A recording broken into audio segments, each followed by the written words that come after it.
Chapter 846. Find the target. St. Samuel Cathedral, behind Chinese Gate. Backland Archbishop, St. Anthony, stood at the staircase connecting the two different stories and watched as the Nighthawk deacons rushed about. Many of them wore red gloves. As a spokesperson for the Church of Evernight in the kingdom's capital, St. Anthony had a clean-shaven face. His face didn't betray his mood, and his deep black eyes similarly hid any upheavals he had. But everyone who passed by him would feel their souls tremble as an indescribable sense of horror arose in their hearts. Your Grace, an inventory count has been made. None of the mysticism ingredients are missing, including the potion main ingredients and beyonder characteristics. Your Grace, all the potion formulas are in their original locations. It can be preliminarily determined that no one had gone through them in the last 8 hours. Your Grace, all of the prisoners imprisoned on the first level are accounted for. None of them escaped, nor did anyone pass away. Your Grace, none of the information or books suffered any damage or were moved. Your Grace, the Grade 2 and Grade 3 sealed artifacts are all present. None of them have been taken away.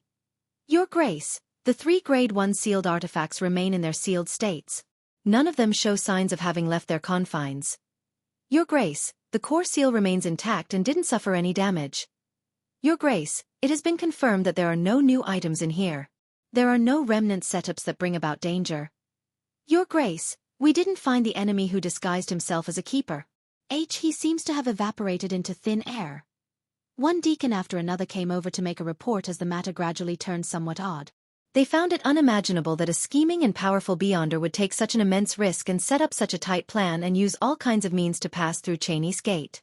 Yet, nothing was taken, and the perpetrator had left after circling the area once.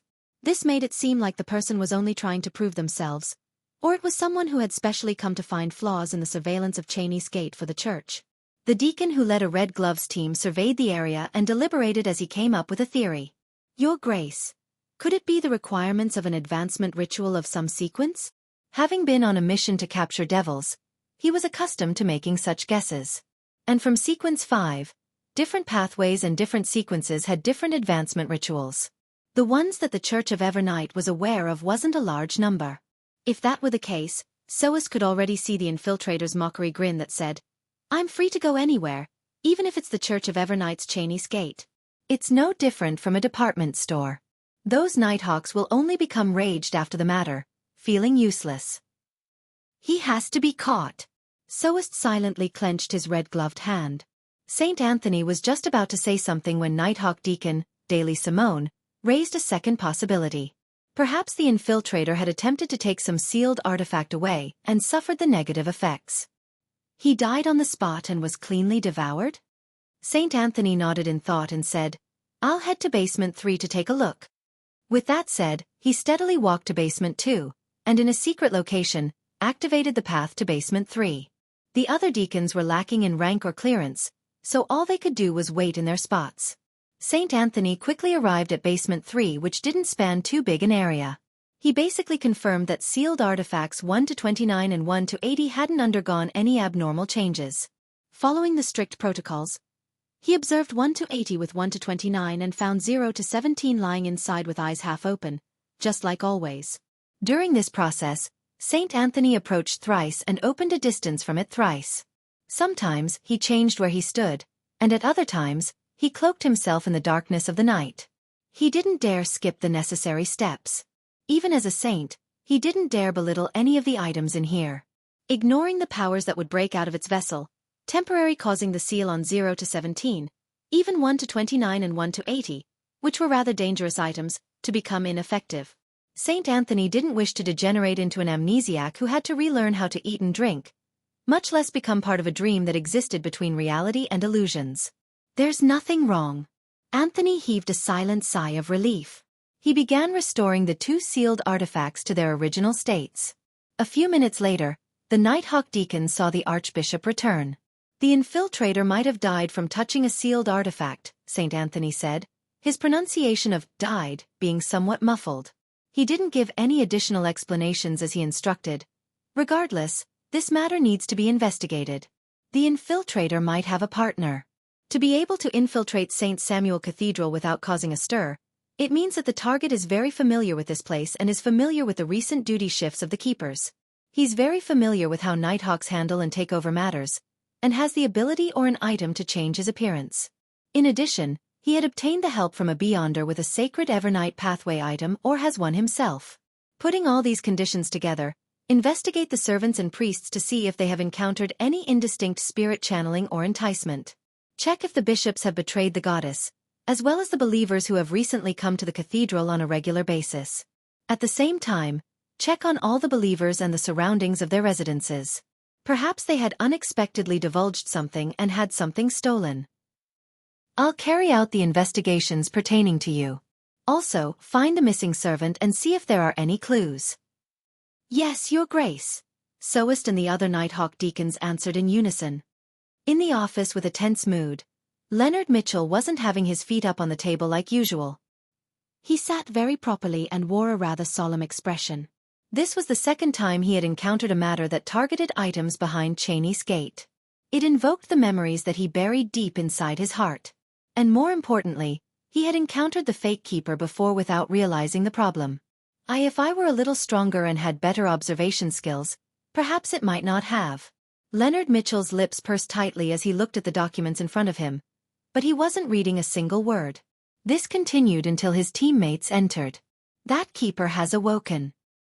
He didn't see the infiltrator and only knew that he encountered the possession ability of a wraith, the red glove that entered said to everyone in the room. How can a wraith move about inside the cathedral? Many red gloves raised the question, but no one had an answer. Perhaps that wraith believes in the goddess.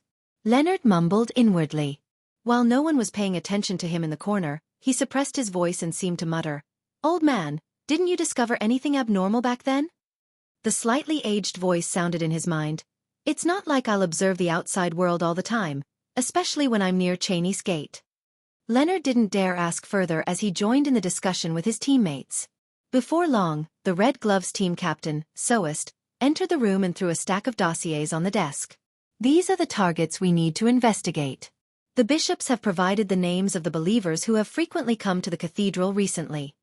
Leonard glanced at it, and towards the back was a dossier with a familiar name. Dwayne Dantes.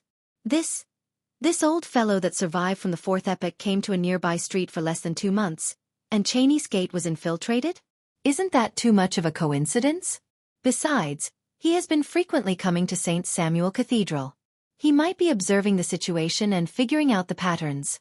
Old man's excuse wasn't too convincing, but if the infiltrator was Dwayne Dantes, then everything makes sense. He's afraid that he would expose himself and pretended not to discover anything abnormal. Leonard's mind instantly filled with many ideas as he asked in deliberation, "Captain Soest, what did the infiltrator take? What clues did he leave behind?" Soest surveyed the room and said, "Nothing was taken or left behind. It was like no one stepped inside. His Grace suspects that he died or was vaporized from contact with some sealed artifact. Our priority is to find his partner. No, Dwayne Dantes wouldn't die that easily. He's a monster who has lived since the fourth epoch. However, why did he carry out the infiltration?" Leonard frowned slightly as he hesitated for a moment. Then, he proactively included Dwayne Dantes into the investigation targets for himself and 2 other teammates.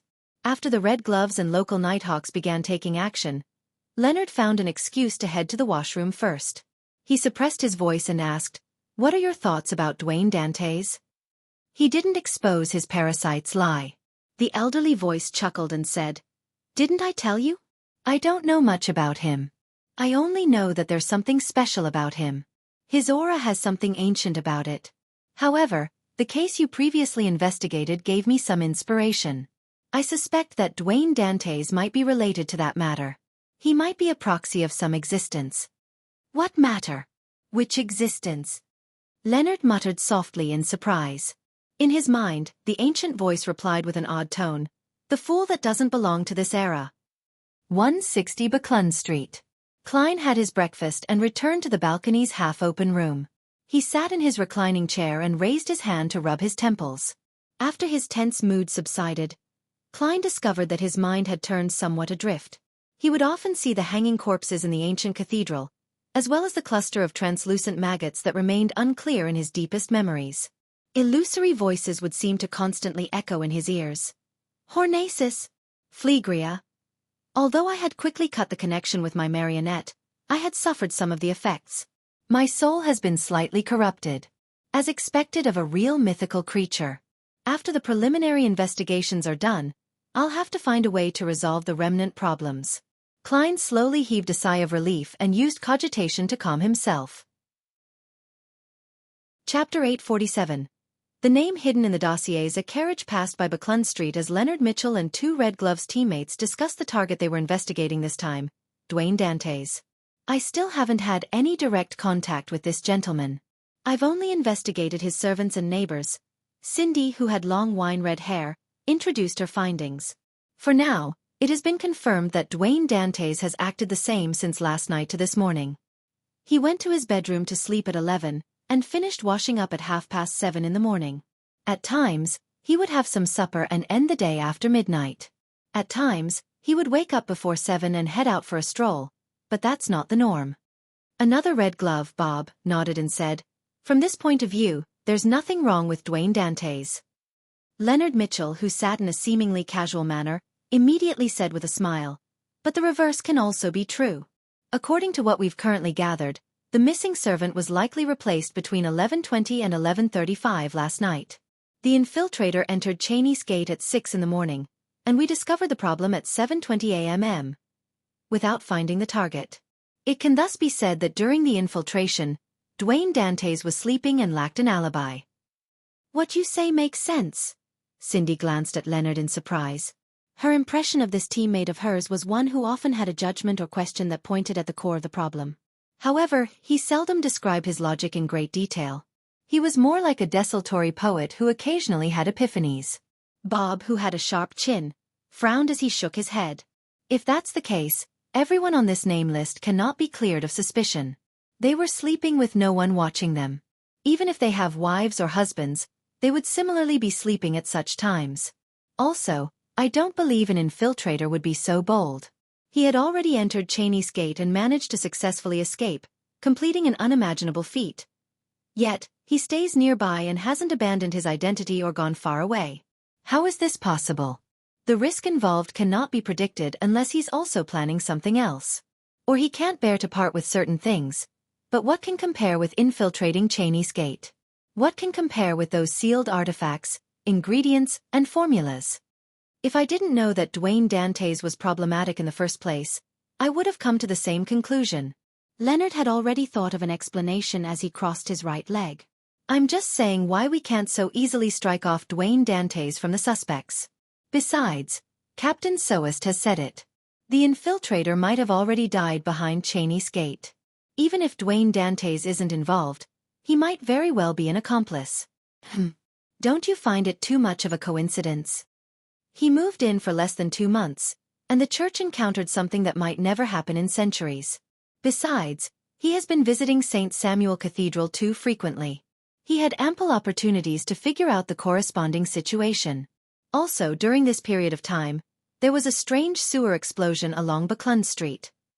Cindy bunched up her long wine-red hair and said, "You've convinced me. This should be a target that we put our focus on." Bob pulled at the ends of his left palm's red glove and said, "There are indeed many coincidences. However, coincidences might not be equivalent to problems. Even if Dwayne Dantes goes to the cathedral daily and listens to the bishop's preachings, all he could do is understand the layout and not obtain deeper information, such as when the keepers will head to Cheney's Gate and how the handover is done with the Nighthawks. Therefore, he's more likely to be one of the accomplices," Leonard said with a shrug. He similarly didn't understand how Dwayne Dantes would understand the internal protocols of the Nighthawks so well. Cindy echoed, "Regardless, we have to do a deeper investigation. Shall we wait till noon and directly enter Dwayne Dantes's dream to question him? He has the habit of taking afternoon naps." Leonard raised his right hand and waved it gently. "There's no need to be in such a hurry. It's not like we've never done any routine inspections in the past or entered his dreams, but we didn't discover anything wrong. If there really is nothing wrong with him, we wouldn't gain anything from entering his dream again. If there's a problem with him, the fact that he didn't expose himself back then means he has the means to resist an inquiry during the dream. We will still be fooled by him if we enter his dream again. Therefore, we should monitor him and see what kind of people he interacts with, so as to prevent him from escaping while waiting for Desi's response about this tycoon's true identity. Once we discover any clues, we will request to use a higher-level investigation method than questioning him in dreams.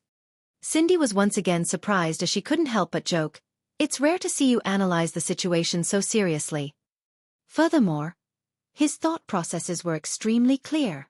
Leonard fell silent and gave a self-deprecating comment. "Perhaps it's because I've encountered something similar." Instantly, Cindy felt that Leonard's green eyes had turned darker. She didn't speak further.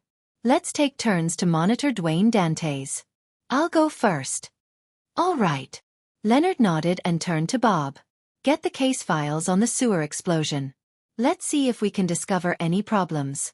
I'll head back to read through the corresponding dossiers and see if there are any other abnormalities on this street." After splitting the work, the three red gloves began their work. Leonard returned to St. Samuel Cathedral's basement and obtained the information involving Buckland Street and the cases that the Aurora Order had actively or passively involved themselves in for the past 3 years. The latter was something that sparked off the clue provided by the parasite in him. It gave him an idea. Since the Fool's existence and the corresponding honorific name initially came from the Aurora Order, it means that the Aurora Order was involved in something or had suffered some setbacks. It might be related to the organization that believes in the Fool. After returning to the office, Leonard held back his desultory attitude as he very seriously read through the thick dossiers. In the dossiers related to the Aurora Order, there was the Lenivas case he was most familiar with. This true creator's descent had failed terribly because of some baffling report. A mysterious person had appeared to kill the main criminal. He was suspected to be related to hero bandit Black Emperor. As he targeted evil criminals, he would scatter tarot cards over the target's corpse. That person wasn't able to do it for Desire Apostle Jason Beria, only because Leonard had rushed over too quickly.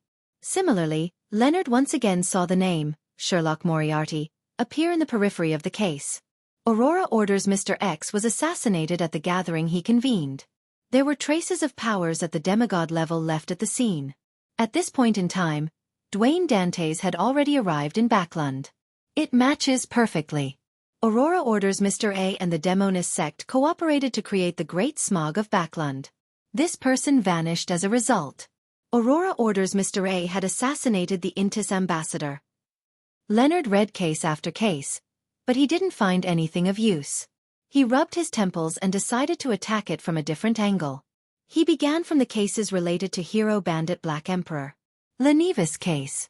First murder scene with the tarot cards thrown as a ritual. And the Fool is the beginning of the tarot cards. Capim's case. From the strength and level showcased by hero bandit Black Emperor, he won't and wouldn't mimic others. He similarly scattered tarot cards on the corpse. Desire Apostle Jason Beria. I saw hero bandit Black Emperor with my own eyes, preventing him from scattering the cards in time. Apart from major events and evil criminals, what other connection do these three cases have? Leonard had previously considered the relevant questions and was certain that Detective Sherlock Moriarty had been partially involved in the Lenivas and Capim cases. Then what about the Desire Apostle case? Leonard found the addendum and began leafing through them. Finally, he spotted a line in an inconspicuous spot.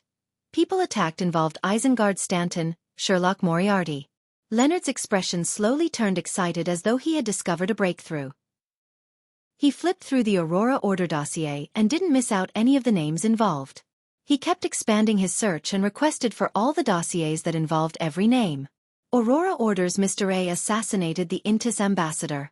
The Intis ambassador was in charge of the conflict over the Difference Engine manuscripts.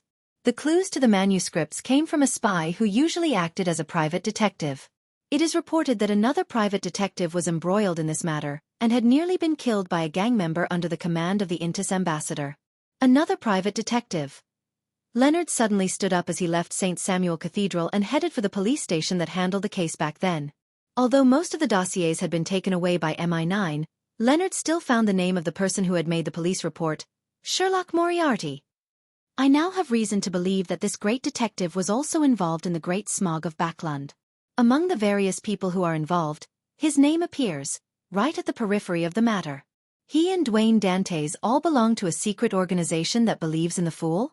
Leonard thought as the corners of his lips curled up. He decided to immediately search for more information to verify his conjecture. 160 Buckland Street. Inside the master bedroom. Klein didn't have any nighthawks enter his dream during his afternoon nap, but he once again returned to the foggy town. He saw Demoness of Despair Panatia with her smile showcasing blood-colored flesh in between the gaps of her teeth. He saw her slowly being hung up as her eyes rolled back in despair before her head drooped down.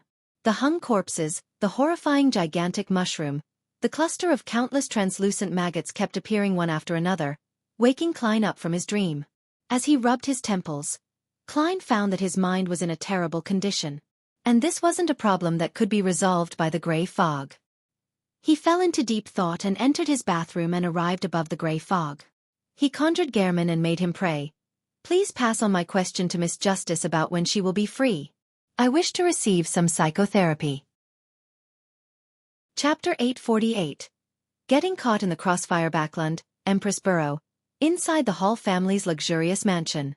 Audrey had just tried on 3 selections of evening gowns today, and she was sitting on a cushioned chair, wondering how they could be matched with her accessories and which one she was more inclined towards.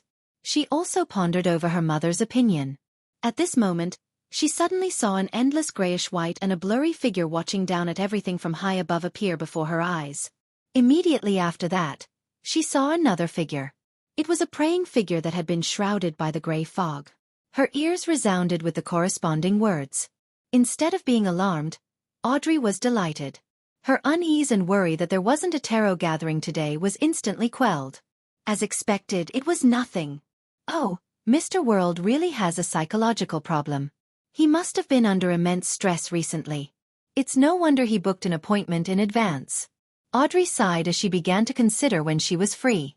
As she pondered, she scanned the maids who were busy in her room and the golden retriever, Susie, who was sitting by the door. Audrey's lips curled up slightly in an irresistible manner as she bowed her head and secretly prayed in response. Please tell Mr. World that I'm currently free. He can determine the time and location. As long as it's not night time and doesn't exceed the boroughs west of Backlund. In regards to this, the golden retriever who was observing the maid's work seemed to sense someone looking at her. She suspiciously turned her head and looked in Audrey's direction. However, it failed to discover any problems. Above the gray fog, inside the palace that looked like a giant's residence. She's free at any time. Periods when it's convenient to head out. Won't leave places she's familiar with. Klein rubbed his temples as he interpreted Miss Justice's reply. His first reaction was that it was best done today or tomorrow, and to have her determine the location. Then, he could use creeping hunger to teleport there, but he soon thought of a problem. Dwayne Dantes was part of the Nighthawk's investigations. It was very possible that he was being monitored. Therefore, rashly traveling could easily expose him. Wait a few days or... Klein seriously thought about it as he conjured the world Gehrman Sparrow and prayed once again. Please inform Miss Justice that let's do it today. Above the gray fog. Audrey's eyes widened. She found that the answer provided by Mr. World exceeded her expectations. How was she supposed to get Susie to be her stand-in? Besides, there are many details that I'm unable to see or clearly sense while inside Mr. Fool's palace. It will seriously hamper any psychotherapy. Audrey calmed her sense of alarm as she posed her doubts from a position of viability and requested Mr. Fool to pass it on to Mr. World. Before long, she received a reply again. I will request Mr. Fool to remove those restrictions. We'll use other means to conceal our true appearances. That can be done? This is the special treatment one gets from being Mr. Fool's blessed? Our continuous communication is almost like a conversation. I've really troubled Mr. Fool. And he seems to almost allow us to indulge in it. Audrey's thoughts raced as she stopped finding excuses. All right. Let's do it between 11:30 to 12:30 tonight. She didn't believe that she would have anywhere to be alone before the end of her birthday ball. At the same time, in a building at 39 Backlund Street, Hazel was looking at the selected evening gown in boredom as she listened to her mother's repeated exhortations. She was to accompany her parents to attend Miss Audrey Hall's birthday ball. Just as Hazel's thoughts were wandering and her mind gradually turning blank, she saw a grayish-white rat appear by the door. It was frantically waving its paws. Hazel patiently listened to her mother repeat herself one more time before finding an excuse to return to her bedroom. After she closed and locked her door, the grayish-white rat appeared from somewhere and arrived by her feet. It sat there in a rather comical manner. I've discovered something wrong with the surroundings. The rat had sent vibrations in the air to speak with human words. Hazel wasn't surprised at that as she asked in puzzlement, "What's wrong?" The grayish-white rat raised its right forepaw and pointed out the window. "There are beyonders from the Church of Evernight investigating this street. It's at a rather large scale." "What are they looking for?" Hazel asked with a slight frown. The grayish-white rat slowly inhaled and said, "How would I know? But it's definitely something very serious. This way, they might very well discover something wrong with you." Hazel asked, feeling somewhat worried and confused, "How did they make the discovery? Weren't the clues in the sewers blasted away? Weren't the corresponding problems dealt with?" The grayish-white was momentarily unsure about what to say. A few seconds later, it vaguely replied, "Official Beyonders have plenty of strange but effective investigation methods. In short, I'll have to deal with your dream. This is where it's easiest to divulge things." Hazel looked down at the rat as her knitted brows relaxed. "All right then. Don't look so unwilling. It wasn't easy for me to accumulate this bit of strength, and now it's going to waste once again. Is this street cursed? First it was that demoness with a strange condition. Following that hero bandit Black Emperor appeared. Now, there's some baffling and unknown situation that made the Nighthawks pay serious attention to this street." The grayish-white rat squeaked in frustration. At 7:30 in the evening, Hazel accompanied her parents, Member of Parliament Mocked and Lady Rihanna, to Empress Borough and entered the Hall family's residence. As it was a birthday ball today, she didn't manage to directly meet Miss Audrey Hall. All she did was quietly stay by her parents' side as they exchanged pleasantries with Earl Hall, Lady Caitlin, and Lord Hibbert Hall. To her, these respected aristocrats were, in essence, the same as commoners. Therefore, she didn't appear notably reserved. Her actions and tone were rather liberal. If it wasn't because of her mother's repeated exhortations, Hazel even believed that the beautiful dance floor, the murals with high artistic value, and the elegant and outstanding statues were more worthy of respect. As she smiled at the people she knew and didn't know, Hazel finally waited until the ball began. She saw the star of tonight's show. Miss Audrey Hall held the arms of the Earl and Earl's wife as she walked out of the room on the second floor before arriving at the railings that faced the dance floor. Hazel scanned her and habitually ignored her appearance as she observed the matching of her gown and accessories. However, her gaze wasn't able to move away. On the chandelier hanging high above, whale oil candles produced light that came with dreamy colors. When shining on the 18-year-old Audrey, it made her emerald-like eyes, pure and indescribable face, and lustrous gold hair seem to glow. It made her gown and accessories lose their luster. Hazel was momentarily caught in a daze. She failed to hear what Earl Hall had said until the melody filled the floor as she snapped out of her daze when Audrey Hall began the opening dance with the Earl. The always proud her had suddenly felt a little inferior. She felt that even if this striking lady didn't possess any beyonder powers, there was no way Audrey was inferior to her. Hazel pursed her lips and looked around. She realized that everyone's gaze had been grabbed. The only difference was that they all had different feelings about the situation. Phew! Hazel heaved a sigh of relief. That night, she didn't act that arrogantly again. However, she yearned to leave at every minute of the night. She wanted to head home to busy herself with her matters to obtain more magical and powerful abilities. Finally, the ball came to an end as Hazel's family bade farewell to the family and walked to the door. On the way out, Hazel couldn't help but look back. She saw Miss Audrey standing along the sides of the dance floor with a faint and beautiful smile as she expressed her gratitude to each and every guest that was about to leave. She seemed to remain under the spotlight. After the end of the birthday ball, Audrey took off her accessories and changed into her sleeping gown before entering her bathroom. As she looked at the white steam emanate with her bathrobe beside her, Audrey wasn't in a rush to soak herself inside. She first sat in the corner and prayed to Mr. Fool to indicate that she was ready. In about 10 seconds, she saw crimson light surge at her like a tidal wave, drowning her. Above the gray fog, Audrey appeared by the side of the long bronze table. This time, she didn't see Mr. Fool who was enshrouded in gray fog. She discovered an ancient confessional. It was a brown crate that was 1.5 times the height of a person. There were doors on both sides, and a wooden plank separated the area in between them. I thought Mr. World would request Mr. Fool to conjure a wall which we will use to communicate across. Although it's essentially the same, a confessional is cramped and dark. He really doesn't know how to consider a lady's feelings. Yes, I would find it odd if Mr. World did that. As Audrey suffused a smile, she walked to the ajar door of the confessional. She bent her back and entered before sitting down with her legs bent sideways. After closing the wooden door, Audrey, who was treating a patient in the true sense of the word for the first time, suddenly felt a little excited. Immersed in darkness, the environment and her mood made her loosen up from the many rules she had to abide by. She curled her lips and reached out her fingers and gently tapped on the wooden partition. "Hello, Mr. World, are you there?" Sitting cross-legged opposite her, Klein was infected by Miss Justice's cheerful tone. His emotions relaxed as he said, "You may begin." This time, he didn't use the gray fog to enshroud himself but had turned himself into Gairman Sparrow. Indeed, Mr. World's mental state isn't too good.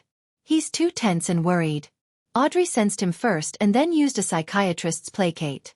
A gentle invisible wave emanated over as Klein instantly felt a cool, refreshing morning breeze blow at him during a hot summer day. The frustrations and feverish feelings within him suddenly vanished. Seeing Mr. World having made an obvious recovery, she secretly heaved a sigh of relief and asked softly, "Have you had any nightmares lately?" Chapter 849. Consultation Fees Nightmare? Klein deliberated for 2 seconds and said, "Yes. I dream of a town that's enshrouded in fog. The crimson moon in the sky would be clear and blurred at random. In the middle of the town is a black cathedral. Corpses are hung up inside.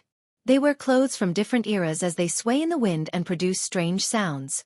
Apart from that, there's a beautiful lady whose gaps in her teeth were filled with blood-colored human flesh, a mushroom man formed of countless tiny mushrooms." To treat his psychological problems, Klein reconstructed his dream in a rather complete manner. However, he didn't say that he had encountered those things in reality, nor divulge that he knew the beautiful lady's identity and the strange mushroom's origins. At the same time, he hid the existence of the cluster of translucent maggots and zerotel. Audrey listened intently and seriously. Based on her beyonder intuition and knowledge from mysticism and psychological, she said as she contemplated, "Mr. World, I can imagine such a terrifying and sinister dream. I can also experience the immense horror that it brings you." Seeing that there wasn't any rebuttal from the other side of the wooden partition, Audrey grew in confidence. She silently did another round of placate and began, guiding. The horror that appears in dreams will often stem from feelings hidden deep in one's heart. And there are only 2 sources of horror in one's heart. One is the unknown, and the second is what cannot be resisted. The terrifying things you see in your dream are only superficial. What you are really afraid of is what they represent and symbolize, the truth hidden behind them. As she spoke, Audrey suddenly asked, "What is it?" Klein was gradually relaxing and scrutinizing himself as he took in Miss Justice's gentle and sweet voice. When he suddenly heard this question, he subconsciously answered, "The existence that created all of that." He paused and hesitantly added, "They are both an unknown and also cannot be resisted." At this point, Klein knew why he was having nightmares, as well as the true reason for his terrible mental state. He instinctively felt horrified over certain matters and instinctively had latent negative emotions. The former included the cluster of translucent maggots and Zerotel's terrifying performance. There was also the Eraser Angel's baffling actions and the fact that using the dark sacred emblem was the key to opening the door. They separately created a mood of despair that seemed impossible to resist, as well as the feeling of not knowing who was friend or foe, and their ploys. "Yes, I'm fearful that the cluster of translucent maggots that's suspected to be a Sequence 1 attendant of Mysteries of the Seer pathway. I'm fearful of Zerotel who has accomplished an unknown objective by opening the door. I'm fearful of the goddess whose thoughts are an unknown, as well as the Eraser Angel." Klein slowly exhaled as he admitted his fears. Audrey used placate once again and discovered that Mr. World's tense mind had essentially relaxed. She was delighted as she boldly said, "One of the biggest sources of fear is a lack of confidence. Try recalling if you had any oversight or had committed any mistakes in the related matter. This results in your spirit repeatedly warning you and hinting to you. It eventually transformed into part of the nightmare. Oversight and mistakes. Warning from my spirit." Klein pondered over Miss Justice's words and seriously began organizing the details of the matters that resulted in his horror. Soon, his expression turned heavy, bit by bit, as he discovered a problem. "I swore an oath with the goddess bearing witness via the holy sword. Although I hadn't become a clown, with the gray fog's powers yet to have entered the real world, preventing me from being noticed by special deities, demigods, and spirit world creatures. However, I couldn't fool fate, which would also be beyonders of the monster pathway. And the goddess has another title. She is the Empress of Misfortune and Horror. She wields control over misfortune, and is one of the deities in the domain of fate. Therefore, I was noticed from back then? Klein's heart sank bit by bit as the horror that stemmed from the unknown was greatly alleviated. He didn't reply, nor did he wait for Miss Justice to speak again. He switched to asking, if you will face one or even many difficult-to-challenge enemies, what would you do? Audrey wasn't annoyed by her patient's question. Instead, she felt that it was a good sign. After some deliberation she said, first avoid them and hide. Try harder to improve yourself. What if the time won from avoiding and hiding isn't enough to make you grow to a level that is sufficient enough to face your enemies? Klein pressed, what if the gap between the two is difficult to bridge? Audrey answered him seriously while also consoling him. Find enough helpers. Helpers. Names suddenly flashed across Klein's mind as his heart felt a lot more settled. He then continued asking, what if the enemies cannot be resisted even with helpers? What if there are helpers who are plotting something that might be beneficial to you, but they might also bring you harm? Audrey drew a blank, and after a few seconds of thought, she replied, you can pray to a deity. She nearly said to the world, you can seek Mr. Fool's help. And from the question and answer session, Audrey was able to confirm a matter. The mental problems that Mr. World was suffering stemmed from powerful and terrifying enemies. But there was a worry that, at a deeper level, the helpers had unknown stances. Pray to a deity. Klein didn't dare to directly say, what if deities couldn't resolve it because the thoughts of deities are even harder to fathom? After all, this was the Fool's kingdom, and he was a blessed. He organized his words and said, deities can only provide help in certain areas. And what if that isn't enough? Audrey originally wanted to say that there was always a way and that good was bound to defeat evil, but she couldn't convince herself of it. She couldn't provide any relevant case studies, so eventually, she pursed her lips and said, I don't know. In the confessional, it was a still darkness. The two temporarily stopped speaking as they fell into their respective inner struggles. Finally, Audrey broke the silence and looked at the wooden partition. Regardless, something needs to be done. Work hard at it. You can't just give up like that and not put up a fight. That's right. At the very least, I still have many secrets and things to rely on. Klein closed his eyes as he leaned on the wooden plank. His thoughts slowly rewound from the most recent events as he was no longer constantly tense and often frustrated. Audrey sensed his change and immediately added a placate. With that, Klein's mental condition was completely restored back to normal.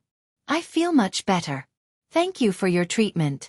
What kind of consultation fee do you want? Klein offered. Actually, I should be the one thanking you for providing me an opportunity to handle a case. Audrey didn't really wish to collect any fees as she looked at the wooden partition in the darkness. She couldn't help but recall Mr. World's usual gloominess and coldness, as well as his experienced and ruthless demeanor. His mental problems likely also have to do with his personality. Audrey suddenly had an idea as she smiled. The consultation fee that I charge isn't much at all. Yeah, wish me happiness. What's going on? Klein was momentarily stunned. He nearly forgot he was wearing the facade of Gehrman Sparrow. This was a request he had never heard of before. Klein hesitated for a moment. Finally, he pretended to coldly say with the world's identity, since you requested, I wish you happiness. Audrey's smile turned into a beaming smile. I wish you happiness too. Mr. World, don't always keep everything inside. Smile more and be happier. It can eliminate most of the latent problems. All right, your mental problems have been resolved, but you will need a follow-up appointment in a few days or by next week. Klein was at a loss for an answer as he tersely acknowledged in affirmation. Then, he heard the door on the other side creak open. With the Fool's angle, he saw Miss Justice retreat from the confessional and straighten her body. After sending her to the real world, Klein didn't dare stay above the gray fog for too long. He quickly left and got into bed. At that moment, his mental condition had been restored. With his body and mind at ease, he realized something. He had digested quite a bit of his marionettist potion. The progress had surpassed his expectations. This is because I relied on my marionette to fool a demigod, Panatia, and orchestrated her and Mr. A to complete my planned-out performance at the Foggy Town? Therefore, apart from it trying to hide behind the shadows, and let every marionette have their own persona to make it more realistic, the marionettist principles include: use one's marionette as a guide to control the enemy to play the role of a puppet? Klein thought as he muttered inwardly in thought. He believed that he could digest the potion before the end of the year. He exhaled with mixed feelings as he turned his head and looked at the crimson moonlight that penetrated the curtains as he silently said, "That missing servant should have been found. The clues I left behind should have been discovered as well." In the basement of St. Samuel Cathedral, Leonard, Cindy, Bob, and company looked at Captain Soest, who had returned from a meeting, as they patiently waited for him to introduce new clues. Soest drank a mouthful of aromatic coffee and said, "The missing servant has been found. And in the room he was left in, there were some clothes left behind by the infiltrator. It has been confirmed that it belongs to the crazy adventurer, Gehrman Sparrow, who had previously been active at sea." Why did it involve another crazy adventurer? Leonard was somewhat puzzled as he directly asked, "When did he come to Backlund?" No one knows. The only thing that can be confirmed is that this crazy adventurer had appeared at sea in the recent few weeks and had hunted a few pirates, Soest said in an unhurried tone. The Church of Storms knows more. MI9 also seems to know quite a bit. The higher-ups will send people to liaise with them. Just as Soest finished his briefing, a telegram was sent over. It came from the Nighthawks in Desi. The content, which was decoded, read, "Dwayne Dantes' present identity is fake. In the past 10 years he spent in the southern continent, he had relied on adventuring to amass a significant amount of wealth. Further confirmation will require some time.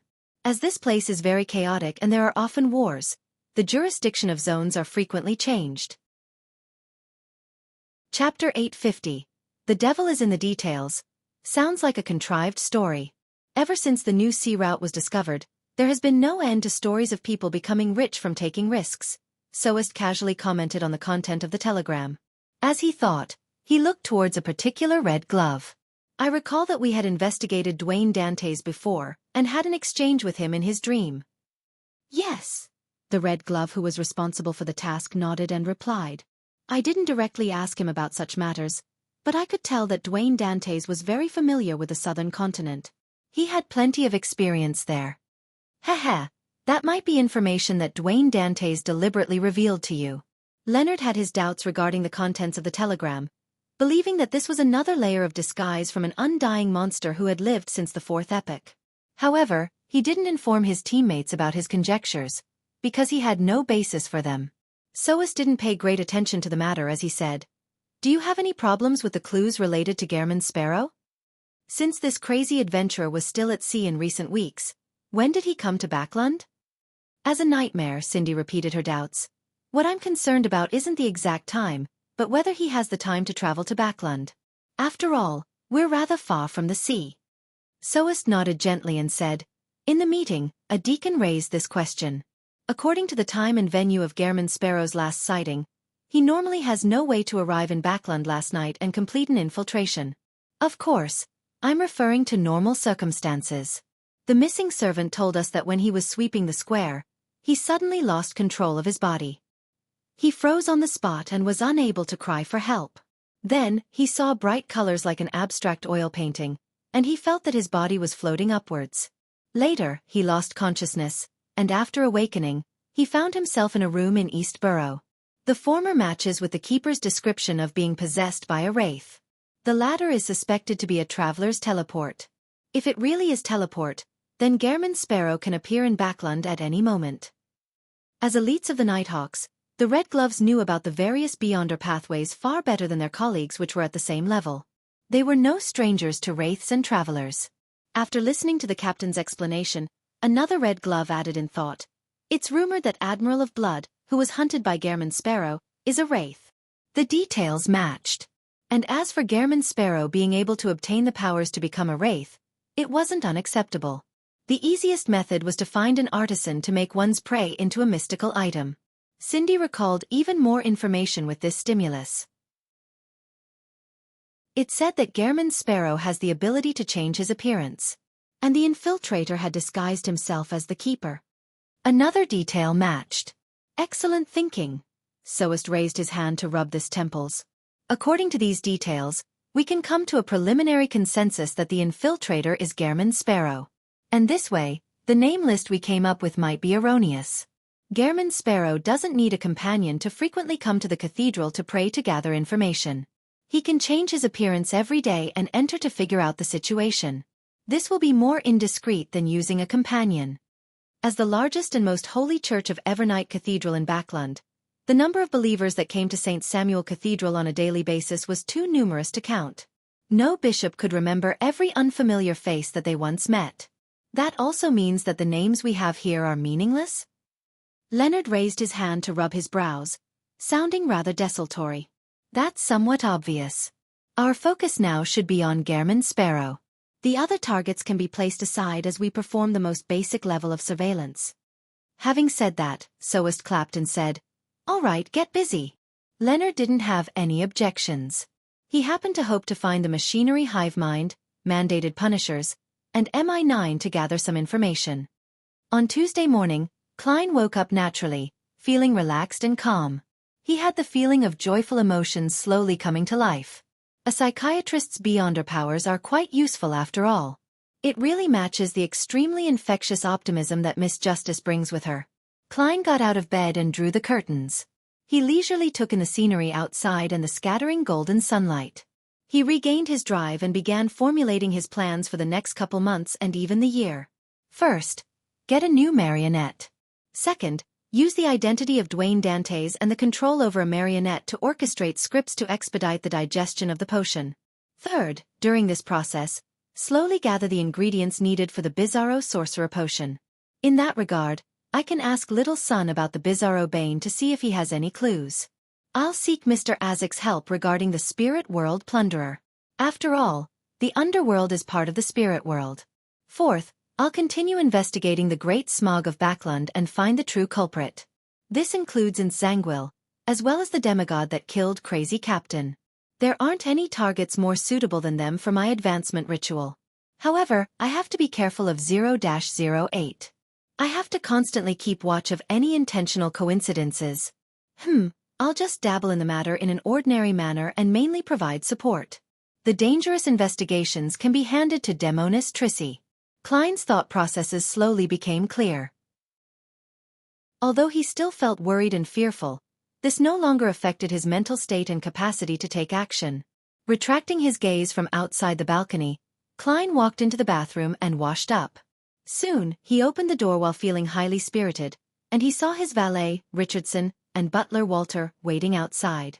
The gentleman was wearing white gloves as he politely bowed and said, "Good morning, sir. There's only one item on your schedule today. It's to join an event at the East Bala Military Veterans Mess with Member of Parliament mocked at 3 in the afternoon. He's a new Member of Parliament, so by accepting his invitation, it will also indicate your political inclinations. You still have the opportunity to be hesitant about it." Klein thought for a moment before saying, "There's no need. It's my choice." He paused and asked in an inquiring tone, "It will be my first time visiting the East Bala Military Veterans Mess.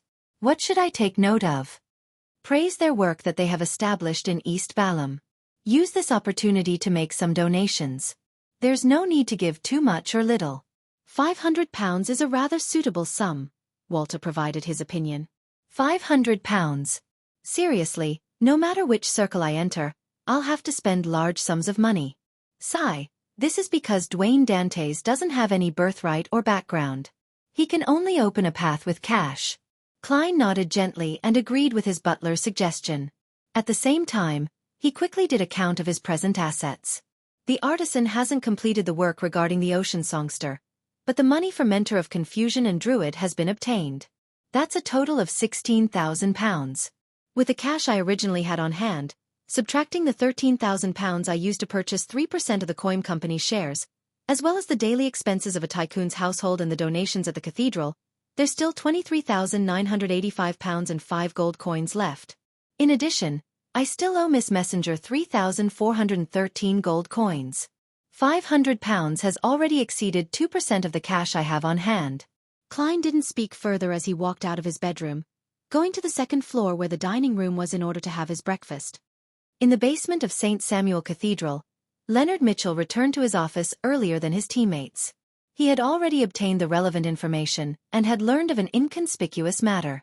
Prince Edisac, who passed away in the Great Smog of Backlund, had once hired a private detective to investigate the death of equestrian teacher, Talum Dumont. And that private detective's name was Sherlock Moriarty. As expected, there are hints of him being involved with the Great Smog of Backlund. Leonard was delighted as he excitedly ruffled his hair. Following that, he pounded down at the documents on his desk with his fist, planning to seek out even more clues. However, he suddenly fell silent for about 8 seconds before raising his cup in embarrassment and drank a mouthful of coffee. He mumbled inwardly, "What did I want to do? I forgot about it after the pounding." After some careful recall, Leonard finally recalled what it was. He pulled out his drawer and took out a deck of tarot cards. Then, he found the Fool card and placed it on a piece of paper. On it, he wrote 3 names: Sherlock Moriarty, Gehrman Sparrow, Dwayne Dantes. After some hesitation, Leonard drew a line linking the 3 names to the Fool card, indicating that they might very well be members of a secret organization that believed in the Fool. Among them, he was most unsure of Gehrman Sparrow's identity as he wrote a question mark. Later, Leonard took out the Emperor card and stuck it beside the name, Sherlock Moriarty. He labeled it, suspected to be. Gehrman Sparrow and Dwayne Dantes each correspond to a card? Leonard muttered silently. He took out the Crazy Adventurer's records and began reading them seriously. Suddenly, he found a date very familiar. Early January. Gehrman Sparrow's first appearance was in early January. No way. Leonard drew a gasp as he flipped through another set of documents. At the end of it were the words, "At the end of December, Sherlock Moriarty left Backlund and headed south for a vacation. He has yet to return." End of December. Early January. Backlund. Pritz Harbor. Gehrman Sparrow can change his appearance. No way. Leonard mumbled inwardly as he drew a dotted equality sign between Sherlock Moriarty and Gehrman Sparrow. This great detective is the key. Leonard found Sherlock Moriarty's portrait that he had drawn via ritual as he carefully looked at it. After considering the point that looks could be changed, he began imagining the detective in different disguises. As he did it, Leonard's gaze froze bit by bit as he couldn't help but frown. Chapter 851. Dwayne Dantes's new business. Leonard stared intently at the portrait of Sherlock Moriarty. His brain had just imagined what the latter would look like without glasses or a beard. Although this could be quite different from the actual situation and was more of a product of imagination, Leonard increasingly found Sherlock Moriarty very familiar, as though he had known him before. How is that possible? He's long dead. And I buried him with my own hands. Leonard couldn't help but shake his head as he muttered with a scoff. Just as he said that, his expression froze because the person in his memories held a huge secret. This person had strangely escaped the influence of 2-049 without the help of others. This person used 2-049's uniqueness to finish off a sequence 7 Beyonder, and back then, he was only a seer who isn't good at combat. This person had managed to summarize the acting method within a very short amount of time, and he had advanced to sequence 8 at an extraordinary pace. This person possessed a high-sequence sun domain charm and had used it with Captain Dunn Smith, who wielded a saint's ashes, successfully finishing off Megos, who was pregnant with an evil god spawn. This person's sequence 8 Beyonder characteristic had been taken away by Insanguil, but Captain Dunn Smith's sequence 7 Beyonder characteristic was left behind. Perhaps, it wasn't because Insanguil had taken away the Beyonder characteristic which had appeared, causing it to be missing from the scene, but that it had never formed to begin with. Leonard Moriarty suddenly jolted to his senses as he observed Sherlock Moriarty's portrait again. 10 seconds later, he squeezed the words through his clenched teeth, "Klein Moretti." He found that the mysterious detective, Sherlock Moriarty, looked more and more like his former teammate, the hero who saved Tingen, Klein Moretti. And this was under the scenario of him being without the clear discrepancies of glasses and a beard. Leonard's had fingers clenched tightly at some point in time as his joints suffused with a whiteness. After a moment, he let out a clear pant as he picked up Sherlock Moriarty's dossier again. This time, he flipped with a target in mind, roughly to the time when Sherlock first appeared in Backlund, early September.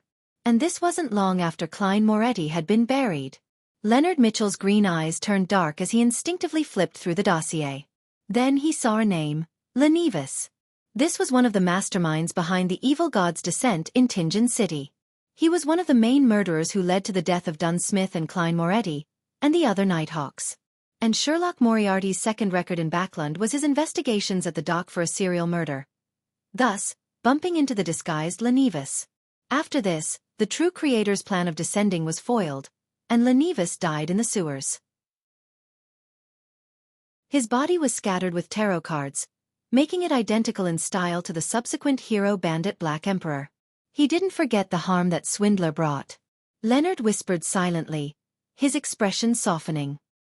He quickly flipped through the documents and sat in his chair, motionless for an extended period of time. It was as though he had fallen asleep from the shadows brought about by the light. After a few minutes, Leonard finally moved. He leaned into the chair and said in a deep voice, "Old man, do you think this detective, Sherlock Moriarty, resembles my teammate back in Tingen City, Klein Moretti?" In his mind, the aged voice said after some hesitation, "The one who joined the Nighthawks because of the Antigonus family's notebook?" "Yes," Leonard answered in a heavy voice. In his body, the parasite said after 2 seconds, "There's some resemblance." After receiving the reply, Leonard once again fell silent. After a long while, he took out a gold pocket watch and snapped it open to determine that it was still morning. Leonard snapped the pocket watch closed and stood up, nearly overturning the stack of documents. He hurriedly reached out his hand and held onto the documents. Then, he left behind a note, saying that he had found certain clues and planned to head out to do some investigations, thus making it possible that he would return very late. "Let me see if someone is pretending to be Tingen City's hero, or if you've always been wearing masks, a secret organization member who sneaked into the Nighthawks. Your true motives aren't much loftier than in Sanguil. You were also targeting something behind Cheney's Gate." Leonard no longer had that aloof attitude as his eyes narrowed as he quickly left St. Samuel Cathedral's basement. In Hillston Borough, outside a building with quite a unique architecture, Dwayne Dantes got off his carriage and saw the building that was built in the style of the late Fourth Epoch. The building was mostly comprised of huge stone slabs, creating a total of 4 stories. The windows on each level were like a door, and it was matched with a tiny balcony. Its entire facade had been weathered by the elements, revealing a sandy yellow color. The stone columns and arches held up a refined porch that made it seem rather magnificent. This was the East Balham Military Veterans Mess. Klein waved his cane and pointed at the building before him and said with a smile, "It has quite a historic feel." Member of Parliament Mocked nodded in reply. "It's actually a building built in an ancient style, but it has more than 100 years of history." As he spoke, he led Dwayne Dantes into the club and said to the lady at the reception, "Dwayne Dantes, unofficial member. I'll be his recommender." With that said, he turned to the tycoon and explained, "Not only have you not served in East Balham, but you have never participated in the wars that happened there. You don't even have a military background, so there's no way for you to be an official member. However, even being an unofficial member will allow you free entry and the use of the various facilities. You will be able to enjoy the delicious food and alcohol, and get to know different friends." "That's exactly what I was hoping for." Klein nodded with a smile. After the beautiful lady who was of Southern Continent descent finished the registration, Mocked added, "There's no admission fee. It's £60 a year for the membership." With that said, he chuckled and said, "It's not expensive, even more so for you. Here you will get to come into contact with all kinds of weapons. There are enough shooting ranges to provide you with shooting practice. You can even learn horse riding. At a club of this level, £60 really isn't expensive. After all, generals often appear here, and they have many famous chefs." Klein didn't speak further as he took out his wallet. He counted £60 and gave it to the receptionist, obtaining a badge with a logo of a forest, ocean and blades. "This is a place filled with glory. I'm deeply impressed with your contributions in East Balham." As Klein wore the badge with a number on its back, he said to Mocked, "If I wish to contribute to the cause, who should I look for?" Mocked pointed at the receptionist. "Just give it to her. She will jot it down and announce it on the notice board over there." Klein nodded slightly and said, "All right." He then turned his head and made Richardson take out the £500 he had already prepared. After giving the donation, Klein passed through the beautifully decorated foyer with Mocked, arriving at a room that resembled an activity room. As for his valet, Richardson remained outside in the break room. There were snacks, tea, and coffee there. In the small room, through Mock's introductions, Klein got to know 5 officers who were either still in service or were retired. Apart from a particular House of Commons Member of Parliament, the highest-ranking epaulet was Colonel Calvin. He was presently working at the Lone Kingdom's Ministry of Defense. However, his actual position was unknown. According to what Klein knew, for quasi-high-ranking members of the military at the rank of colonel, they were mostly beyonders, mid-sequence beyonders. Mocked, Calvin, and company quickly began chatting. Klein didn't interject as he seriously listened to their conversations, occasionally echoing a sentence or two. In this relaxed atmosphere, Calvin suddenly turned his head and said to Dwayne Dantes, "I heard you were often active in West Balham?" The colonel had a long face like a donkey's, but it didn't look comical at all. His gaze was rather deep. Klein smiled and replied, "Yes, that place is more chaotic than East Balham." Calvin laughed when he heard that. Of course. Intis made too many mistakes over there. He paused and continued asking, "How is your relationship with the people from Intis over there?" Klein didn't understand the colonel's motive as he bit the bullet and said, "It's all right. They're all very greedy." In fact, he didn't know a single one. He had only heard Anderson mention a few names and their corresponding matters.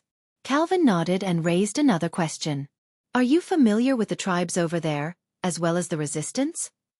"I know some," Klein answered vaguely. He only knew one Intis military leader of the resistance. It was the former Intis princess, Queen Mystic Bernadette. Calvin laughed as he took a sip from his cup of red wine. During this process, no one spoke, including Mocked. After putting down his cup, Calvin looked at Dwayne Dantes again and said, "This is the thing. Every year we would obsolete many rifles and cannons. And directly destroying them or processing them is too much of a waste or costs too much. It's not a good solution. I'm not sure if you're interested in buying a batch and selling it to West Balham. You can sell it to the regions ruled by Intis, selling them to the tribes and resistance. Trust me. This is definitely a very lucrative business. Of course, it's also very dangerous. If you're caught by Intis in West Balham, we will disavow you." This is making me an arms dealer? This is one of the most lucrative businesses. Although I'm not familiar with West Balham at all and lack any connections, I can sell it to Queen Mystic or the resistance at the Rorsted Archipelago. Klein was tempted as he deliberately wore a mixed and hesitant expression. "I've never done such things before, but it's definitely attractive enough." Calvin laughed and said, "There's no need to rush to a decision. This is a very important matter that requires serious thought. Just give your answer to Mocked before the end of the week." Klein secretly heaved a sigh of relief and nodded with a smile. "All right. Tingen City. Raphael Cemetery." Although the afternoon sun was rather strong, this place remained gloomy and cold. Leonard was standing in front of a grave, staring silently at the tombstone. Chapter 852. Straight to the point. The sun hung brightly in midair. In a dark, silent corner of the cemetery, Leonard Mitchell suddenly raised the shovel beside him. The two mounds of soil at the side gradually raised in height as the coffin pit became obvious. From time to time, there would be passers-by, but they didn't notice anything, as though a dream was happening over there. Finally, Leonard threw the shovel and bent down. He reached out and grabbed the ends of the coffin lid with both hands.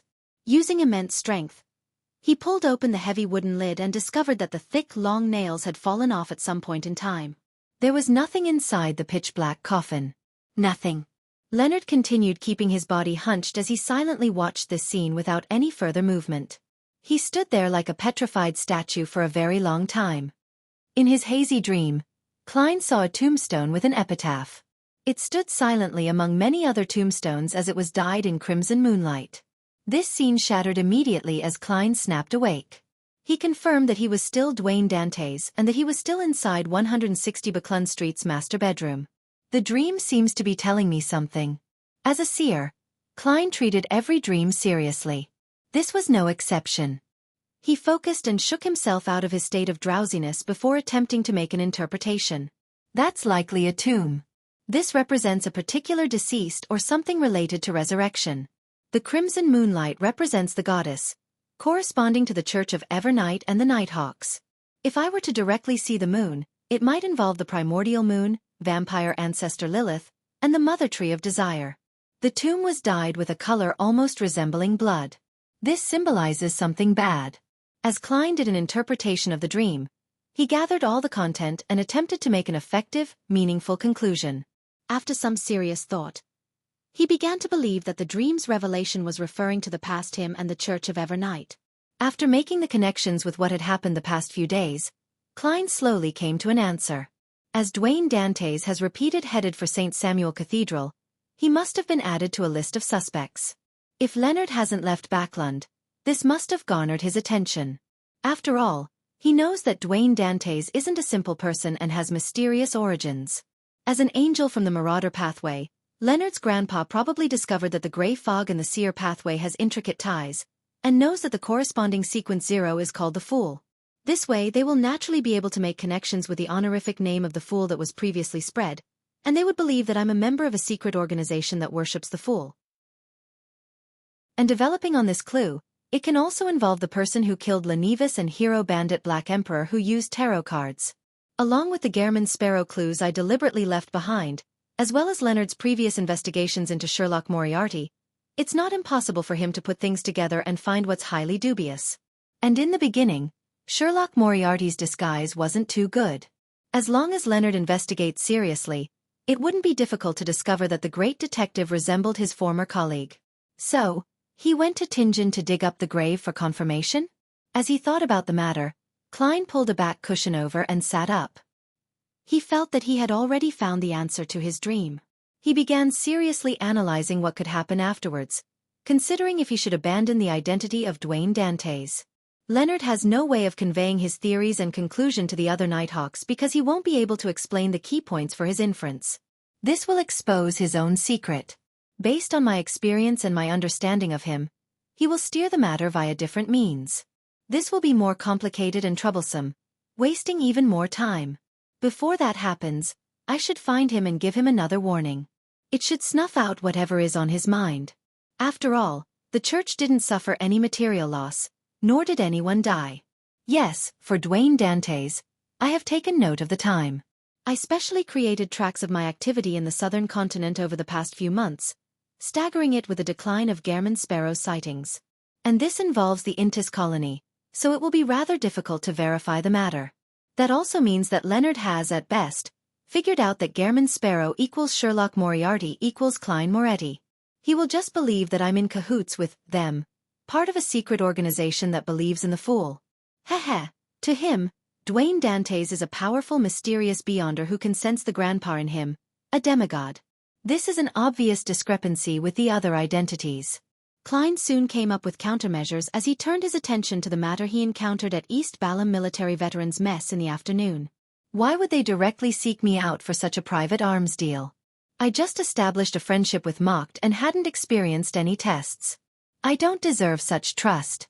Perhaps it's a test? In the beginning, it will just be rifles and cannons. The quantity would probably be limited. Nor will it involve high-quality items. Furthermore, I'll need to come up with the cash before receiving the goods. If I have any real problems, they wouldn't suffer any losses. They will only suffer the repercussions of a small batch of weapons falling into hands within their own domain of control. Yes, to them, a tycoon like me, with a complicated background and a deep understanding of West Balham, really is an excellent candidate. First, I have the money. Second, I have the guts. Third, I have the resources and social connections, allowing the arms to be sold to suitable factions. Fourth, I have no background in the upper echelons of the kingdom. I can always be made the scapegoat and be abandoned. They must have sent people to monitor me in secret. As long as this business is smoothly completed, I'll be a close partner with the military. This will aid in my investigations of the truth behind the Great Smog of Backlund. The problem I have now is that I have zero actual knowledge of West Balham's resistance and various tribes. I've no idea where that fellow Anderson is. I don't have his method of contact either. Danitz might be aware of the situation in West Balham. Same for Ma'am Hermit. Likewise for Queen Mystic who's backing her. I'll first gather intelligence from these channels. Having made up his mind, Klein's working brain slowed down as a sense of drowsiness washed over him again. He let his body slide down bit by bit as he got under the blankets. In the basement of St. Samuel Cathedral, Leonard, who had returned from Tingen, managed to be in time for the team's internal meeting. Soest first briefed them on the conclusion of the Archbishop and what the other local Nighthawk teams had obtained. With the help from the Holy Cathedral, Saint Anthony has confirmed that the infiltrator is Gehrman Sparrow. The conclusion is that this crazy criminal is still alive but doesn't exist in this world. This is truly a contradictory statement. I don't understand it as well. His Grace didn't explain anything either. In short, our focus will be on the investigation of Gehrman Sparrow. According to the information provided by MI9, Gehrman Sparrow is a fake identity. He originally came from Backlund. After Soest finished the briefing, he asked, "Do you have anything to add?" Leonard opened his mouth and was just about to say something, but his eyes shimmered twice before he fell silent again. Soest turned his head and glanced at him, calling him out by name. "Leonard, did you discover any clues?" Leonard remained silent for a second before shrugging. "That clue has been eliminated." Soest didn't ask further as he looked at the other teammates. After a series of supplementary information and analysis, he began assigning missions to his Red Gloves team. After everything was assigned, Leonard Mitchell held a name list that required him to enter their dreams for a cross-check. He returned to the break room above and threw his body into bed. He sat there silently as he raised his hand to comb his hair, preparing to begin taking action. However, the first dream he entered wasn't anyone in the name list. His target was Dwayne Dantes. After repeated considerations, he decided to speak to this secret organization member, an undying monster from the fourth epoch, face to face. He wanted to see what information he could sound out. This looked somewhat rash, but with both parties knowing each other's secrets, it was still a good choice. 160 Backlund Street. Klein's drowsy mind suddenly became clear as he knew that someone had entered his dream. He pondered silently, sitting in a reclining chair and turning his head to look at the balcony. He saw a black-haired, green-eyed man wearing a white shirt and black vest nimbly leap inside. He was none other than Leonard Mitchell. "I haven't gone looking for you, and here you are coming to my doorstep." The other Nighthawks would politely knock on the door before entering. "Only you would jump into balconies." Klein lampooned as he looked at the poet approach him. At this moment, in Leonard's eyes, Dwayne Dantes was still wearing a formal suit in the dream. His sideburns were gray, and he had an angular face with an immense amount of charm. At this moment, the tycoon wore a smile, as though he wasn't hiding the fact that he remained lucid and that he wasn't affected by a nightmare. "Didn't Palez Zoros teach you some manners?" Klein said with a tone he believed matched Leonard's impression of him. "Palez Zoros. He's warning me again." Leonard was taken aback as he remembered the name. He quickly reined in his thoughts and bowed in a manner that lacked standards. "Please pardon me for the intrusion. You are on our investigation list. Was the infiltration done by you guys? Is that your goal for coming to Backlund?" "No." Klein in his Dwayne Dantes guise raised the cup of red wine and sipped it. "It's not us but just him alone." He put on an act that he wasn't afraid of Leonard knowing. "Gehrman Sparrow?" Leonard asked in a deep tone. Klein glanced at him with his deep blue eyes that seemed to have seen the vicissitudes of life. "Isn't that obvious? What does he actually want to do?" "He didn't take anything away," Leonard took the opportunity to ask. Klein raised his hand to stroke his white sideburns and chuckled. "What do you think is the answer?" Chapter 853. Comparison of experience in sophistry. What do I think? If I were to know the answer, why would I be here? I'd have long handed this information to my superiors. Leonard silently mumbled as he deliberated over his words. During this process, he discovered that, although he was standing straight and looking down on Dwayne Dantes, the tycoon who was sitting leisurely in the reclining chair held the aura of having the advantage. It was like a high-ranking personage casually listening to his subordinates' reports. This made Leonard feel a little uneasy. He subconsciously surveyed the area and pulled a chair over as he leaned back into it, half out of habit and half as a deliberate action. "I believe he, or all of you, are searching for something." Back in Tingen, he infiltrated the Nighthawks to search for something. In Backlund, he also infiltrated Cheney's Gate to search for that item. His search was fruitless the first time, so he escaped by feigning death by using Insanguil's assault. He still failed to find it the second time. Hence, he didn't take anything and directly left Cheney's Gate. While speaking, Leonard used a very certain tone to divulge that he had figured out that Gehrman Sparrow was Sherlock Moriarty, and also Klein Moretti. He wished to use the effect of pressure to make Dwayne Dantes not appear that calm or have any thoughts of resorting to sophistry. Indeed, he went to dig my grave. Klein sighed inwardly as he chuckled. He picked up the glass of red wine and gently swirled it. Do you think that we would consecutively make 2 rash attempts before having any confirmed intelligence? You should know that such matters can only be done once. Once there's a failure, there's no way it can succeed again. Therefore, who would use an operation to verify one's guess when the target isn't clear? He has tacitly confirmed my explanation. Klein Moretti is Gehrman Sparrow, Hero Bandit Black Emperor, a member of the secret organization who believes in the fool. Leonard tried hard not to frown as he crossed his right leg and said, So, it's not that nothing was found, but that there was a failure due to other factors? During these 2 attempts, Tianjin City's St. Selena Cathedral and Backlund's St. Samuel Cathedral only shared 2 common items. Sealed artifact 2-049 and the Antigonus family's notebook. Antigonus family's notebook. That's it? Klein Moretti joined the Nighthawks because of it. Although the process of inference is wrong, the answer is actually correct. Klein chuckled and said, Our brains aren't there just for show. If his goal was the Antigonus family's notebook, there was no need for him to join the Nighthawks. Before you obtained it, he had plenty of opportunities. And even after you obtained it, he had no lack of opportunities to obtain it. You should understand the situation back then better than I do. Also, since the target was the Antigonus family's notebook, why didn't he take it away? Upon being mocked by Dwayne Dantes, Leonard Mitchell realized that the theory he came up with on the spot was filled with logical contradictions. He felt ashamed as he showed some anger. He slowly took a deep breath and said, Then why would he infiltrate Cheney's gate using 2 different methods? And not only didn't he take something away, but he didn't even leave anything behind. He even entered a strange state. Just as Leonard said that, he saw Dwayne Dantes with his gray sideburns produce a deep, profound smile. I'm not sure of the reason for the latter matters. Perhaps you should ask the Evernight Goddess. Goddess. What does he mean? Leonard instantly felt alarmed and puzzled.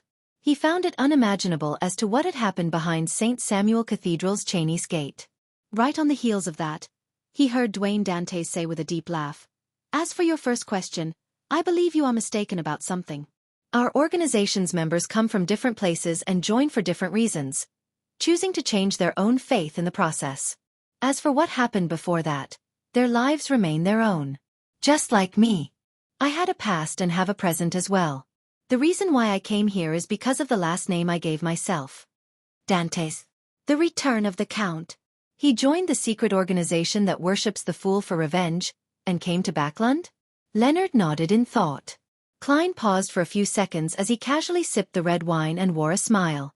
He continued, Similarly he, who was resurrected because of the Antigonus family's notebook's curse, does it for vengeance as well.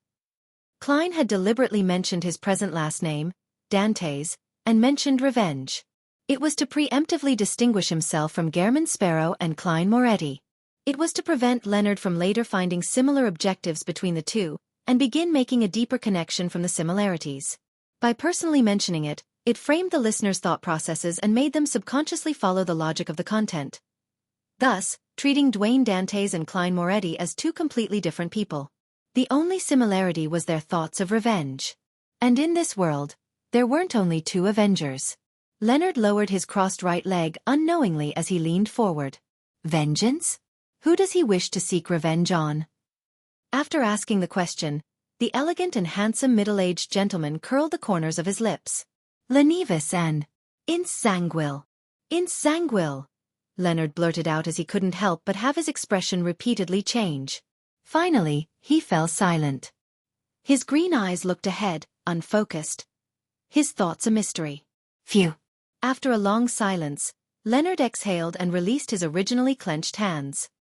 He asked with his voice a little hoarse, Lenivus was really killed by him?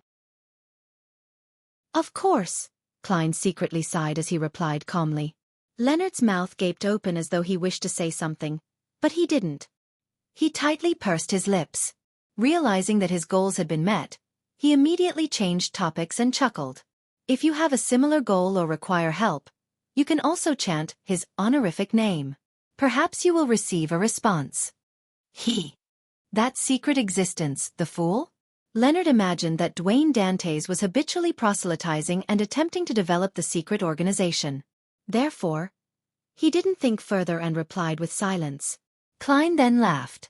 By the way, help me pass a message to Palez Zoroast. One of our organization's members encountered blasphemer Amon in the Forsaken Land of the Gods. This piece of information contained massive amounts of information, so much that Leonard was temporarily at a loss for a response. His mind kept reverberating with the relevant information. The Forsaken Land of the Gods? The Forsaken Land of the Gods that even the 7 churches are unable to find? Their secret organization actually has members who can enter the Forsaken Land of the Gods. Blasphemer Amon. Old man told me that he's hiding from a high-sequence beyonder with the last name Amon. He was heavily injured by Amon and had no choice but to parasitize me. Dwayne Dantes's tone and attitude really is like an undying monster who lived from the 4th epoch. He's also at the same or a similar level as old man. In front of him, I really don't feel any sense of superiority. I even feel like I'm lacking confidence. As his thoughts ran through his head, Leonard forced himself to focus. I'll pass on the message to him. Based on the circumstances after Leonard enters the dreams of others, it can be determined that the grandpa doesn't completely control his senses. Otherwise, he would definitely have an abnormal reaction when he hears the name Blasphemer Amon. Previously, Willa Septon's words also corroborates this point. Only when my dear poet encounters true danger would the grandpa sense it and take action. Very good. He isn't a full parasite. As Klein interpreted the unspoken information, he smiled. You may leave. You can also relax. My goal isn't the Church of Evernight. My coming goals, not the ones of the past. Klein silently added inwardly. Leonard had already received enough information. Thus, he didn't dare overstay his welcome. He got up and bowed. Then, he left Dwayne Dantes's dream. In a room on the back streets of St. Samuel Cathedral, Leonard woke up and heard the aged voice from the parasite in him echo in his mind. What did he say? Leonard deliberated over his words and said. He directly admitted to being a member of that secret organization that believes in the fool. Likewise for Klein Moretti, whose alias is Gehrman Sparrow. Their goal is for vengeance, their own vengeance. Palez Zoroast fell silent for a second before saying, Did he say how Klein Moretti could be resurrected? Or how did he fake his death to such an extent? Leonard recalled and said, The explanation he gave was a curse from the Antigonus family's notebook. Curse. At this point, Leonard discovered that Dwayne Dantes's choice of words was rather strange. He had described the power of resurrecting the dead as a curse. Palez Zoroast didn't seem to have any questions about that. After a few seconds of silence he said, What else did he say? Leonard didn't hide it from him and said frankly, He mentioned Blasphemer Amon, saying that a member of their organization met him in the Forsaken Land of the Gods. Old man, is that the Amon you mentioned? The aged voice replied after a while, Probably. He paused for a moment before saying, I believe that Dwayne Dantes the fool that's backing him might be some old friend of mine. Old man believes that he's at a higher level than Dwayne Dantes, or even higher. He's a grounded angel? Leonard thought and asked, Which old friend? Palez Zoroast didn't answer as he asked, Are you going to find an opportunity to reveal the situation about Dwayne Dantes and Klein Moretti? Leonard suddenly fell silent and only heavily said more than 10 seconds later, Not for now. Perhaps he and I and them have the chance of working together. And the church didn't suffer any material loss this time. The parasite inside him didn't say a word, as though he had fallen asleep. Leonard slowly looked up and read the information in front of him. His eyes turned dark as he muttered, He's overtaken me by leaps and bounds. Chapter 854. Confession Early Morning, 160 Buckland Street. After Klein got out of bed and washed up, he didn't rush to leave the bathroom. He took 4 steps counterclockwise and headed above the gray fog. He then conjured the world Gehrman Sparrow and made the fake person pray piously. Honorable Mr. Fool, please pass on the message to Danitz. I need him to provide me information on West Balam. It's best if he includes his social connections. Also, get him to be careful of the Church of Evernight for the time being. Above the Golden Dream, Danitz, who saw the sun earlier than Backlund, was holding a cup of malt beer as he sat in the shadows, hiding away from the vile sunlight. Lessons will begin in another 15 minutes. Captain said that a treasure hunter must have a sufficiently good grasp of mathematics. Sigh, this is really such a headache, but it's also something to look forward to. Dogs hit. Danitz placed one hand on his knee as he downed a mouthful of beer. At this moment, the grey fog emanated in front of him. The blurry figure that looked down from above appeared as Danitz's ears resounded with Gehrman Sparrow's voice. Information on West Balam? Although we've been there to search for lost ancient treasure and got to know a few tribal natives, that is pretty much it. There won't be much that I can tell him about. This is so troublesome. I'll have to do all sorts of work again. Why does Gehrman Sparrow get involved in so many things? Danitz silently grumbled as he vigilantly glanced to his sides, afraid that the madman would suddenly appear. He drew a breath upon considering how he wanted to become stronger. He didn't wish to be of no help when his captain met with danger, having to shamefully hide at the back. Danitz slapped his face a few times with his free hand before standing up. He immediately left the shadows and found Iron Skin and Bucket. He asked them in detail about West Balam's situation and who he should ask for the various matters, only to obtain a unanimous answer: Captain Edwina Edwards, or Anderson Hood, who previously joined our bonfire on the ship. Will she be suspicious if I directly ask Captain, making her believe that I have a secret and am secretly working for someone else? But I've no idea where that fellow Anderson has gone to. Dogs hit. Danitz fell into a dilemma as he couldn't help but think about something else, recalling Gehrman Sparrow's last words: "Be careful of the Church of Evernight." Danitz wasn't a fool. He knew that a matter that the crazy adventurer emphasized was something important. It also meant that he believed that he had a high chance of being an important target of the Church of Evernight. He would be wildly pursued by the Red Gloves. Apart from the Church of Evernight, the Church of Storms, and the military are targeting me as well. It's said that they have each sent a squad. Danitz thought as his heart palpitated. He soon revealed a puzzled and bitter look as he muttered to himself, "But I haven't done anything." After passing the message about gathering information on West Balam to Admiral of Stars Katlia, Klein left the area above the grey fog and returned to the real world. Like every other day, he had his breakfast and had lessons. After he woke up from his afternoon nap, with Richardson's help, he changed into a formal suit for an excursion. He got into the carriage that had already been waiting for him at the door. Head to St. Samuel Cathedral. Klein leaned on the carriage wall as he instructed the carriage driver. He had decided to continue maintaining his identity as Dwayne Dantes. He believed that it was best if he didn't change his former persona. Therefore, he couldn't change the frequency of his trips to St. Samuel Cathedral. Nor could he donate less. Besides, this can effectively wipe away any suspicion they have of me. After all, it's hard to imagine that the criminal who infiltrated Cheney's Gate hadn't stayed behind but would saunter into the cathedral as though nothing had happened. I'll have to thank Emperor Roselle for not plagiarizing criminal psychology. He didn't point out that intelligent criminals often return to their crime scene to admire their work and the helpless response of others. Klein mumbled inwardly as he took a sip of the black tea that Richardson had brewed. After moistening his throat, he glanced at his valet and asked, seemingly casually, "What is your deepest impression of East and West Balam?" Sitting beside him, Richardson didn't ask why. After some thought, he said, "East Balam is safer. West Balam is more chaotic." After giving a simple answer, Richardson turned to look at his employer, only to see Dwayne Dantes with his eyes half closed as though he wanted him to continue. Richardson scratched his ear and deliberated over his words. "There's also poverty, hunger, and whip abuse. People from East and West Balam originally worshipped death. Later, due to the perks of believing in the deities like the goddess, Lord of Storms, and the eternal blazing sun, allowing them to boost their statuses and receive protection from the cathedral, there was a large-scale change of faith. However, as the number of believers increased, that special status was quickly removed. The people of the lower class began worshipping death again in secret. It's more obvious for the more messy West Balam in regards to this point. The descendants of death often receive a great deal of support. This is what my father of mine occasionally mentions after he's drunk." Klein listened in silence and didn't stop his valet's recount, nor did he probe deeper.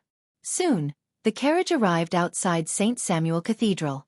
Klein first took in the sight of the white flying pigeons before entering the prayer hall. He took off his hat and handed it together with his cane to Richardson.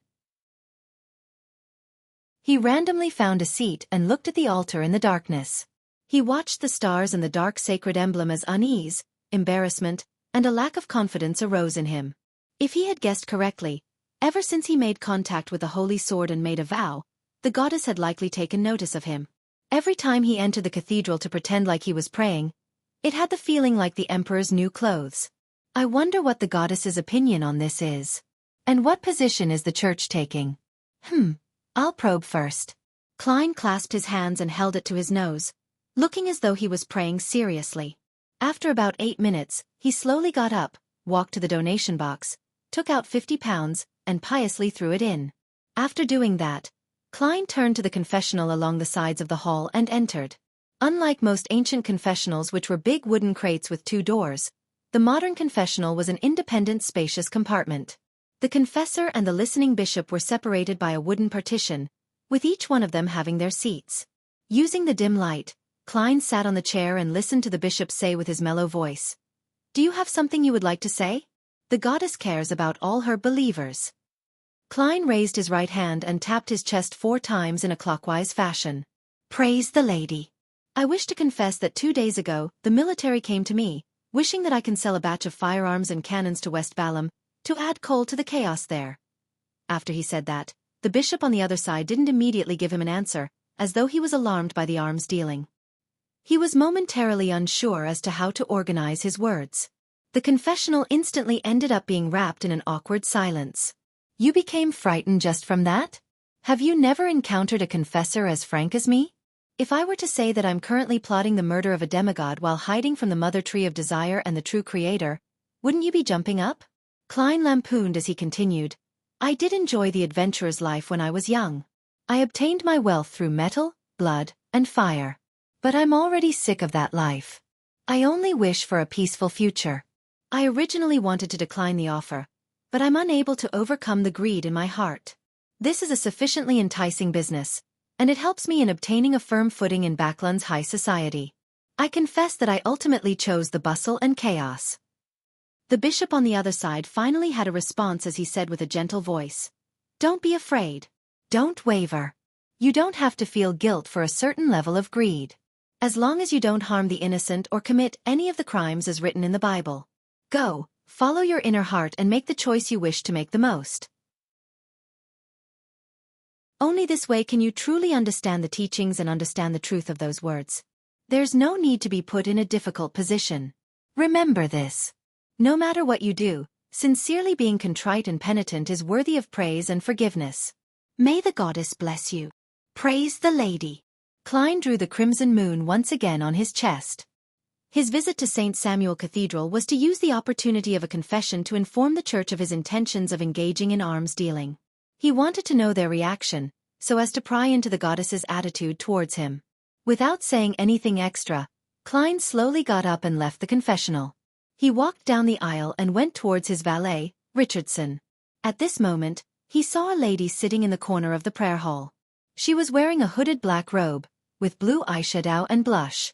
She had quite an uncanny sense of beauty. She was none other than spirit medium Daly Simone. Daly looked up and similarly noticed Dwayne Dantes. Her expression momentarily turned adrift as though she had fallen asleep while praying and had entered a dream. Klein nodded at her indiscernibly as a polite gesture. Then he took his hat and cane from Richardson as he unhurriedly walked out of the hall. Daly retracted her gaze as she looked down at the pew in front of her before slowly closing her eyes. Walking out St. Samuel Cathedral, Klein stood by the side of the staircase and paused for 2 seconds. The white pigeon suddenly flew up in the square up ahead, blocking the sights of all who were taking in the scene. Less than 30 minutes later in the basement, Leonard heard that Dwayne Dantes, who had previously been investigated, was about to cooperate with the officials. He was going to be a merchant who would sell arms to West Balam. What is he trying to do? Leonard frowned little by little, completely at a loss as to what the undying monster's thoughts were.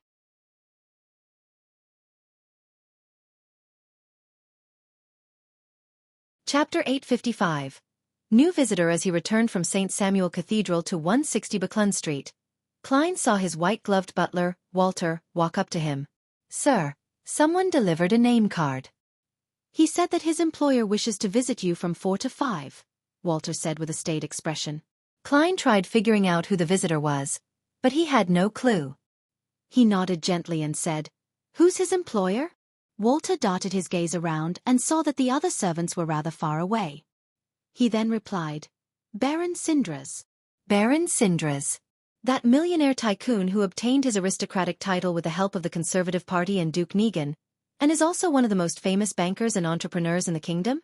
I previously helped Ma'am Mary purchase the Coim Company shares. The competitor happens to be him and his friends. He's visiting me personally for that matter? It's only a transaction worth about £13,000. It shouldn't be something that requires him to go this far. As Klein's mind raced, he walked to the staircase that led to the second floor. Walter walked half a step behind him as he said, "Sir, if you don't wish to meet Baron Sindras, I'll inform him that you got caught up at St. Samuel Cathedral, listening to the bishop's preachings, and might return very late." In between the lines, the butler was saying that Baron Sindras was a believer of the Lord of Storms. It was impossible for him to head directly to St. Samuel Cathedral to seek him out. Klein thought and smiled before gently saying, "This is a noble who has immense influence in the banking industry. I'll definitely come across him in the future, so I have to meet him." Arrange the meeting to be at the small living room on the second floor where there's the most sunlight. According to what Klein knew, Baron Sindras was the third largest shareholder of Backland Bank and the largest shareholder of Southville People's Bank. In Lone Kingdom's banking industry, he was definitely one of the few people with the greatest influence. "Yes, sir." Walter didn't nag on. At 4:10, Klein met the visitor who often appeared on the papers, in the predetermined living room. The only thing that was different and deviated from his expectations was that Backland turned cloudy after 3. The weather had turned dark and began drizzling. It didn't bring in the bright and warm sunshine. Baron Sindras was identical to how he looked on the papers. He had black hair mixed with some white hair that was neatly combed backward, revealing his broad forehead and receding hairline.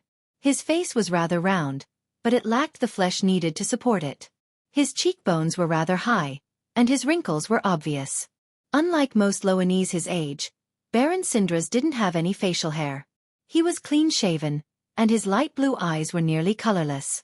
Beside him were a valet and bodyguard. They were the kind of people that didn't attract much attention. The former's greatest characteristic was his thin hair, while the latter had short hair if you didn't count the thick beard that reached down from his ears. "Good afternoon, Lord Sindras. It's my honor to have you here as my guest." Klein held his hand to his chest as he bowed. Usually, a host would mostly lean their bodies forward and reach out their right hand for a handshake when greeting a guest, but at this moment, he was in front of a noble, thus requiring him to be more courteous. Baron Sindras nodded gently as he smiled in response. "You're being polite. I should have visited you a long time ago, Dwayne Dantes, an experienced gentleman who knows much about the southern continent."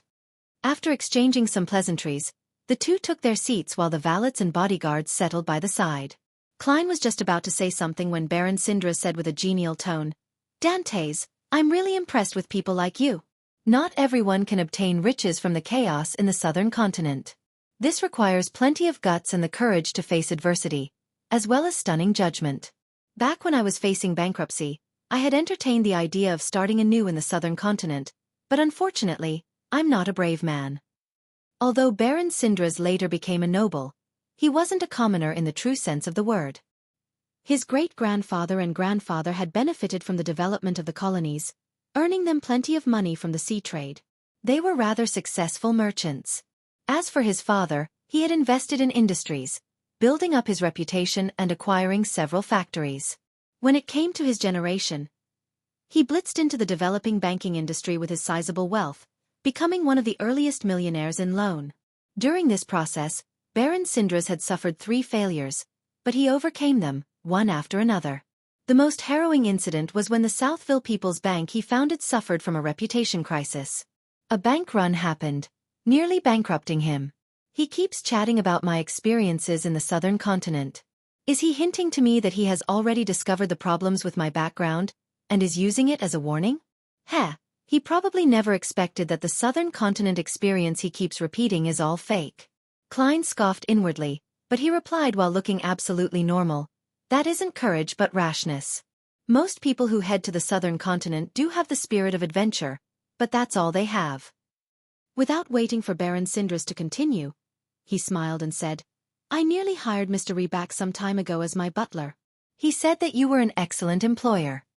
Baron Sindras listened in silence before sighing. That is something that fills me with regret. Back then, I was very sincere in hoping that Reback could continue being my butler, but he couldn't overcome the conflict within our positions. He planned on informing Mocked that he planned on taking the military's test and completing the small arms deal. The most convenient method was to visit Mocked at his residence and mention it in passing, but considering how there might be a demigod of the marauder pathway around Hazel, any close contact might result in the aura of the grey fog on him being detected. Therefore, Klein changed his plans and decided to have the venue to be at a restaurant. This way, based on his judgment, the demigod which had failed to parasitize Hazel was unlikely to accompany her. Xiao hid in the shadows of the woods as she watched a brown carriage slowly drive past and turn into a particular street in Empress Borough. There was an obvious coat of arms on the carriage. It was mainly a flower and 2 rings. They belonged to the captain of the Lone Kingdom's Royal Guards, Viscount Stratford. Realizing that she had made 0 discoveries, she gloomily left her hiding spot and took a nearby public carriage. She returned straight to the Backland Bridge area and walked into East Borough. Upon coming to the Dharavi Streets bar, Xiao easily walked to the bar counter as the drunkards avoided her. She directly asked the bartender who was wiping a cup, "Any new jobs?" The bartender immediately smiled. "Yes. Butler Walter, who previously offered a £200 bounty for a few cheats, has offered a new job. It's very simple.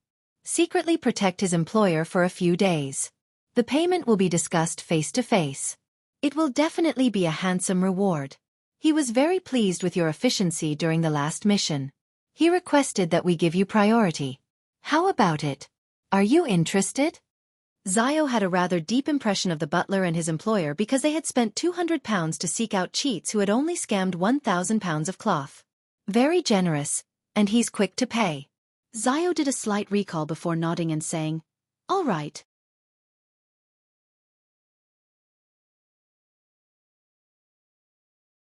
Chapter 856. Bodyguards arrive in an apartment in Sherwood Borough. Just as Xiao entered, she caught the scent of fried food. She couldn't help but twitch her nose and look towards the kitchen. Furs. Would there be anyone else? Furs peeked her head out from the kitchen and asked with a smile. Xiao put down the papers in her hand, half surprised and half grumbling. "Do you still remember how long it's been since you stepped into a kitchen? Making toast in the morning doesn't count." Furs returned to the kitchen, leaving only her voice behind. "I choose the food outside because they're better. And now, the surrounding streets don't have any good fried chicken. I suddenly had cravings for it. When it comes to Intis cuisine, I like it the most." Xiao walked to the kitchen and leaned against the doorframe as she watched Furs busily prepare dinner. She deliberated and said, "I received a job. £100 a day. Ranging from 3 to 5 days. But I need another helper. Weren't you previously lacking in money? Why don't we do it together? Actually, my financial situation has improved. However, a mission that pays £50 a day isn't bad. I'll save up as much as I can. There will be plenty of places that require me to spend money in the future." As Furs watched her oil-filled pot, she asked, "What kind of job is it?" She had already calculated how much she could receive. Xiao combed her slightly coarse blonde hair and said, "Secretly protect a tycoon named Dwayne Dantes." "What did he encounter? Will it be very dangerous?" Furs asked cautiously. Xiao recalled and said, "Apparently there was some kind of business conflict, and his competitor has threatened him. This isn't anything dangerous. As you are aware, the powerful Beyonders in Backland wouldn't dare to take any risks, as it's easy to expose themselves, causing them to be targeted by the Nighthawks and mandated punishers. Perhaps the other party is a lunatic? You can't rule that out." While retorting, Furs naturally thought of the World Gairman Sparrow. This gentleman was a lunatic who dared to pull off major upsets in Backland. She paused and scooped up the pieces of fried chicken. "Since you've already accepted the mission and I have nothing coming up recently, let's do it together. It's good too. We will be protecting him in secret, so no one will discover that I'm a bodyguard. Otherwise, I'll have no way of participating in those literature saloons. Haha, actually, I can tell them that I'm experiencing life and gathering material. My next novel will be about a female bodyguard and her male employer. Zio was already used to Furz's penchant for letting her thoughts wander. She scrunched up her nose and said, "Let's head over after dinner." 160 Buckland Street. Klein had set up a ritual in the master bedroom's bathroom and headed above the gray fog. He planned on handling some random matters before the bodyguards hired by butler Walter came. It wouldn't be convenient for him to do them in the coming days. And among these random matters, the most important task was to confirm the situation with the creeping hunger. Sitting behind the seat belonging to the fool, Klein made the human-skinned glove fly out from the junk pile. After a series of divinations, he discovered that the creeping hunger was rather stubborn this time. None of the negative side effects had changed. It's a result of Mr. A's corruption, so it's absolutely not giving up its praise of the true creator? The corners of Klein's mouth twitched as he seriously considered the solution to this matter. Find another way to threaten it? No, how can I call it threatening? Under the premise of being proactive, I will be engaging in friendly communication with it. Klein rapped the corner of the long mottled table and muttered silently, "I'll be writing to Mr. Azek later anyway. I can also mention in passing that the creeping hunger seal is no longer effective. I can also bring some mushrooms along with me." No, that wouldn't work. Although it will stop the creeping hunger from praising the true creator, it will make it unusable. I'll get a few of the original mutated mushrooms from Frank to see if there are other effects. After determining his thought process, Klein threw Azek's copper whistle and the adventurer's harmonica through the door of sacrifice and bestowment before returning to the real world. He packed up the ritual items and wiped away any traces of the ritual. After leaving the bathroom, Klein walked to his study desk, taking out a fountain pen and paper as he deliberated over the things to say. "Dear Mr. Azek, it's been a while since I've written to you. I wonder how you've been recently. Due to certain unforeseen circumstances, your seal on the creeping hunger is no longer effective. Can you give me the corresponding method? I wish to apply the seal on it again. Have you heard of creatures known as spirit world plunderers? What level are they, and what kinds of characteristics do they have? Where are they usually active in? I might be heading to the southern continent in the near future. If I obtain any new information on death, I'll write to you as soon as possible." Putting down the fountain pen and reading it twice, Klein folded the letter and blew the copper whistle. Silently, white bones spewed out from the floor, gushing out like a fountain into midair, forming a giant skeleton that was nearly 4 meters tall. The skeleton lowered its head to glance at Dwayne Dantes before bending its back, bending its right arm and spreading open its palm. "This messenger is becoming more polite." Klein nodded in satisfaction, handing it the letter. The skeleton messenger didn't stay, and it immediately disintegrated, pouring down like a waterfall before rapidly vanishing. Klein silently heaved a sigh of relief as he retracted his gaze and continued writing a letter to Frank. "The dried mushrooms you provided were pretty good. Do you still have more? Do you find the idea I previously mentioned viable? If you encounter any difficulties during the research process, you can write to me." After folding the letter, Klein blew into the adventurer's harmonica. He saw Miss Messenger Rionette Tynker appear by his side. She still lacked a head as she wore a complicated black dress while holding 4 beautiful blonde, red-eyed heads. "Can you lock onto Frank Lee?" Klein asked rather confidently. After all, Miss Messenger was unlike ordinary messengers. She was a spirit world creature at the demigod level. Under normal circumstances, a messenger could only locate the contractor or the person who held the summoning ritual. As for the latter, there was a limitation. Once the ritual was too far away, the messenger wouldn't be able to find them. Rionette Tynker's 4 heads turned in unison and looked at Klein. "Yes, it's that man who wants to plant everything, right? What did Frank do to leave such a deep impression on Miss Messenger? Back when I replied, she even said that she hoped that he wasn't dead." Klein nodded seriously. "Yes." Rionette Tynker's 4 heads spoke one after another. "Can locate," I labeled him. "Ah?" Klein turned agape, nearly forgetting his motives. Poor Frank, no, the great and powerful Frank. He actually got Miss Messenger to specially label him. May the goddess watch over him. Klein silently exhaled and handed the letter to Rionette Tynker. "Please hand it to Frank. He will pay you the gold coin." One of the heads in Rionette Tynker's hand opened its mouth and bit down on the letter. Then, it directly entered the spirit world, unable to be sensed again. After dealing with these matters, Klein left the copper whistle and harmonica on him.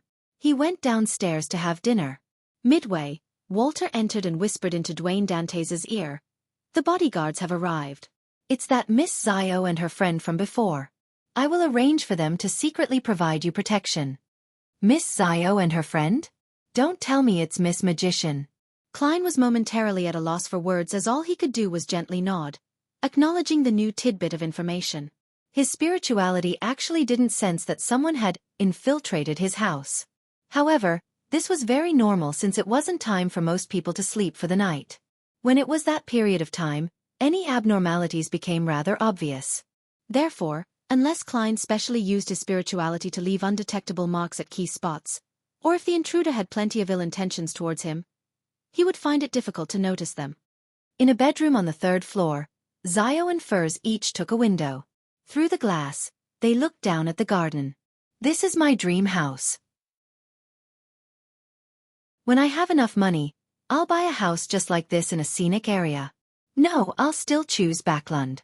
There are more delicacies here, and it's more convenient," Furs said sincerely. With that said, she sighed inwardly. "Unfortunately, I have the curse of the full moon. I can only continue improving myself. Otherwise, I'd have kept a house instead of selling it for cash." Zio traced her friend's gaze and looked outside, whispering, "I lived in such a residence when I was little." Furs stole a glance at Zio. As she had no idea what to say, she changed topics. "How should we provide him with protection?" Zio retracted her gaze. "When Mr. Dwayne Dantes is home and without guests, we'll just hide in the room and watch the surroundings to prevent anyone from infiltrating. When there are guests, we'll head to the adjacent room and keep close attention to any developments. We'll open the door at any moment to save him. If Mr. Dwayne Dantes were to head out, the butler will inform us ahead of time. I'll hide underneath the carriage to protect him while you'll follow on another carriage." "Zio, you're becoming more and more professional."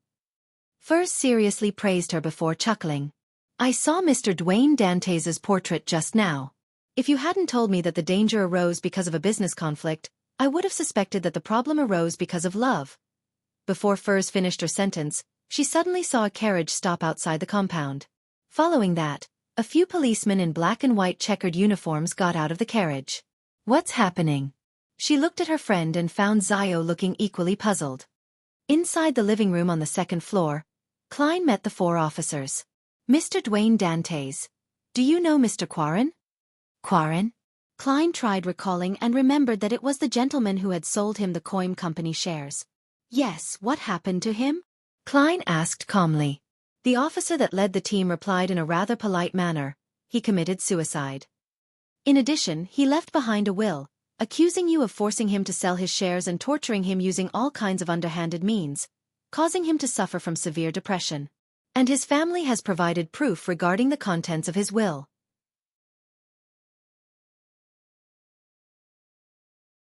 Chapter 857. Poignant. Quarren committed suicide? His will accused me of forcing him to sell his shares? His family can even provide evidence? As Klein listened to the officer's description, he digested the relevant information and produced questions in his mind. After he understood the situation, his first reaction was, Baron Sindras has taken action. This powerful banker didn't hesitate to carry out his follow-up action against me after failing to cooperate with me, treating me as an enemy. He didn't hold back. Furthermore, he has clearly gathered enough information to know that Dwayne Dantes is involved with the Church of Evernight and Member of Parliament Mocked and the faction backing him. If he were to directly deal with me, it would easily attract unwanted trouble. Therefore, he chose to strike at the other end of the transaction, Quarren. This will be more indirect and safer, but it would be equally treacherous and ruthless. This is an utter disregard of an ordinary person's life. Klein suddenly recalled the innocent people who collapsed during the Great Smog of Backlund. He couldn't help but feel a sense of rage surge within him as it bubbled to the surface but was ice cold. Klein used his clown powers to control his facial expression, making him look even more surprised as he asked, seemingly finding the situation incomprehensible, "Are you certain you aren't joking?" The leading officer nodded solemnly. "If we didn't have sufficient clues to support it, we wouldn't disturb a gentleman like you. Mr. Dwayne Dantes, I'll have to trouble you to follow us to the station for further investigations. Despite looking unperturbed, Klein's mind was racing.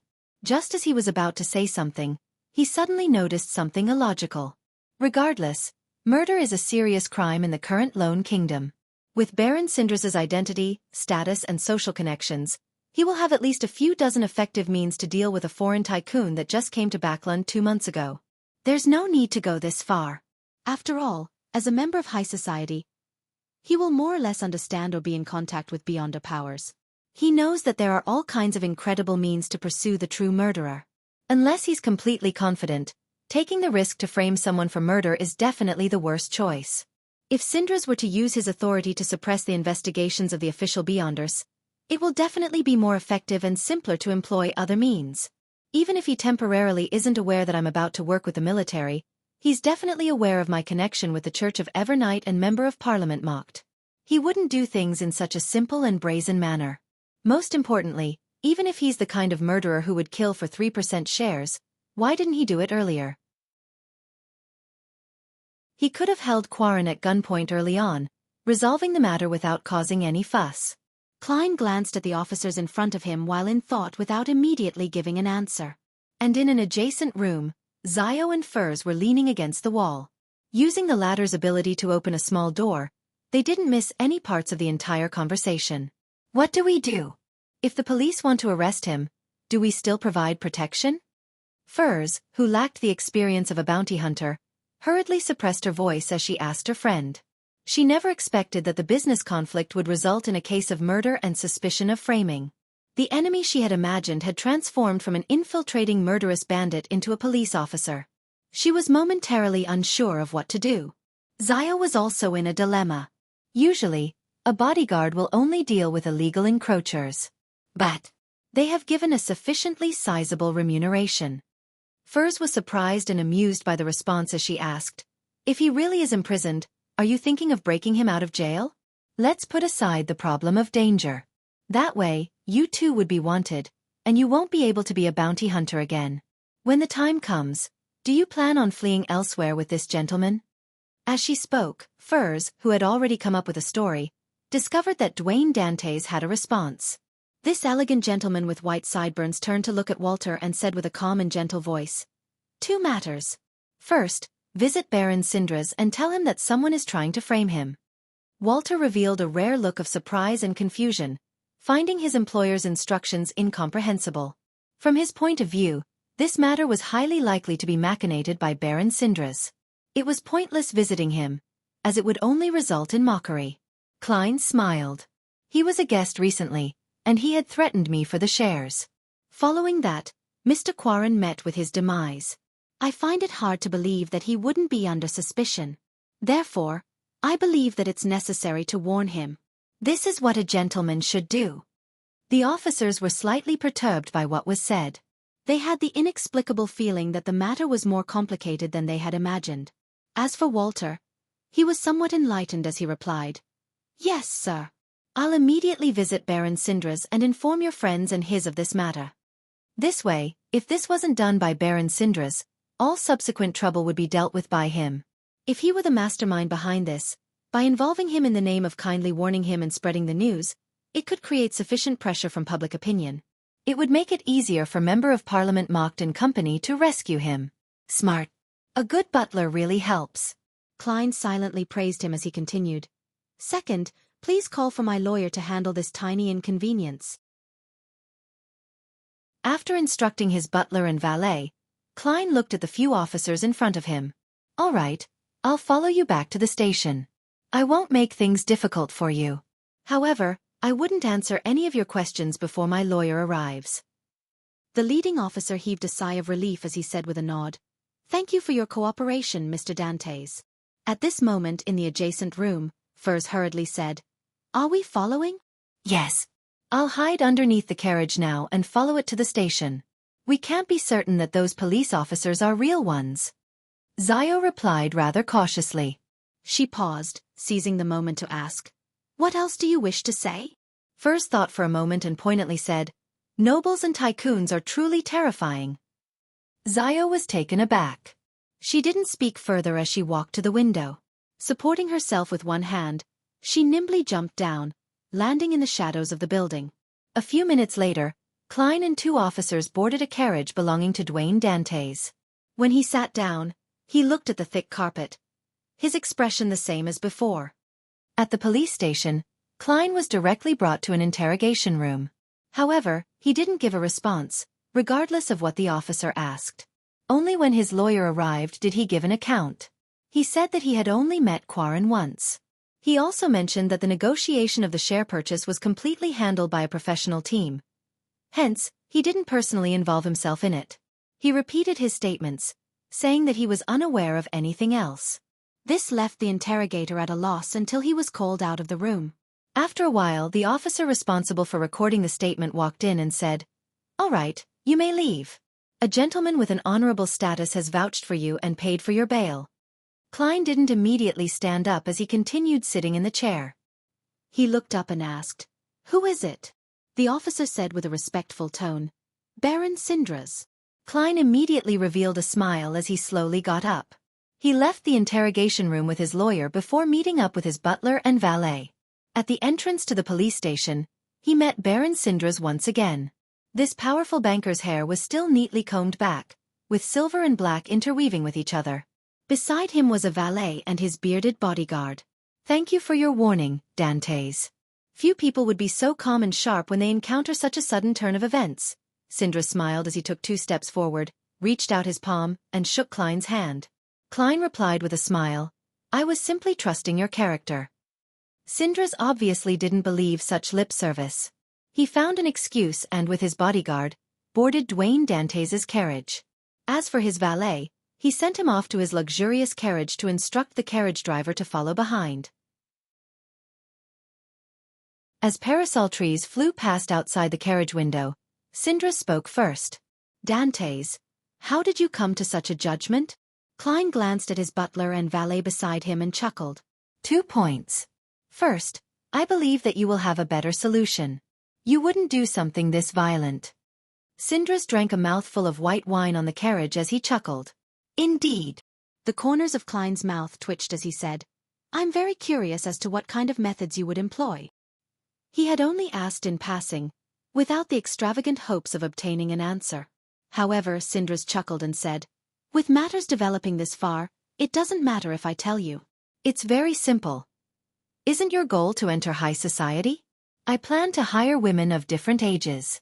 They will accuse you on different social occasions that you toyed with their feelings and bodies, but you refuse to be responsible for your actions. If necessary, I'll find a few toddling children to clasp you around the legs, calling you PA. Perhaps I might get some civilians to accuse you of seducing their wives and destroying their marriage. This is Lone, a rather conservative place. No one would wish to have such a person as a friend. Likewise, the Church of Evernight, who values marriage and family, will also distance itself from you. It will be difficult to clear the air on such matters, yet, it wouldn't be a big deal. They wouldn't use their resources to help do an investigation for you. By the time you eventually find a loophole, your image would be hardened and known by all. How many people do you think will believe your explanations? You are just a newcomer and have yet to build a reputation. You aren't that trustworthy. Of course, if you were willing to accept my conditions, I'd stake my reputation for you. That will be the first step. Now, it wouldn't happen." Klein was almost stunned by what he heard. He found himself too inexperienced compared to a seasoned banker who had established a commercial empire for himself. "I believe I should thank you," he replied with an unfazed smile. "Second, if you really wanted the 3% shares, I wouldn't be your match when it comes to wealth. It would ultimately be better to force Mr. Quarren rather than killing him after the sale is completed." Sindras raised his right hand and pressed his fingers to the corner of his forehead as he chuckled. "No, you're mistaken. I was bent on obtaining the 3% share. However, you're right about one thing. I did prepare an irresistible offer for Quarren, but he suddenly made a decision and completed the deal with you at an extremely fast speed. It caught me by surprise." Klein narrowed his eyes slightly as he suddenly fell silent. Returning to 160 Buckland Street, Zio circled the area and entered the 3rd floor again, seeing Furs, who had easily entered by using door opening. "How is it? Nothing happened, right?" Furs, who had only followed from a distance away, asked curiously. Zio shook her head in a slightly wooden manner. No. She then revealed a poignant expression. Nobles and tycoons are truly terrifying. You're tuning in to the Xiaofan's Wuxia Tales YouTube channel. Don't forget to subscribe and join us on this journey to catch the most captivating stories.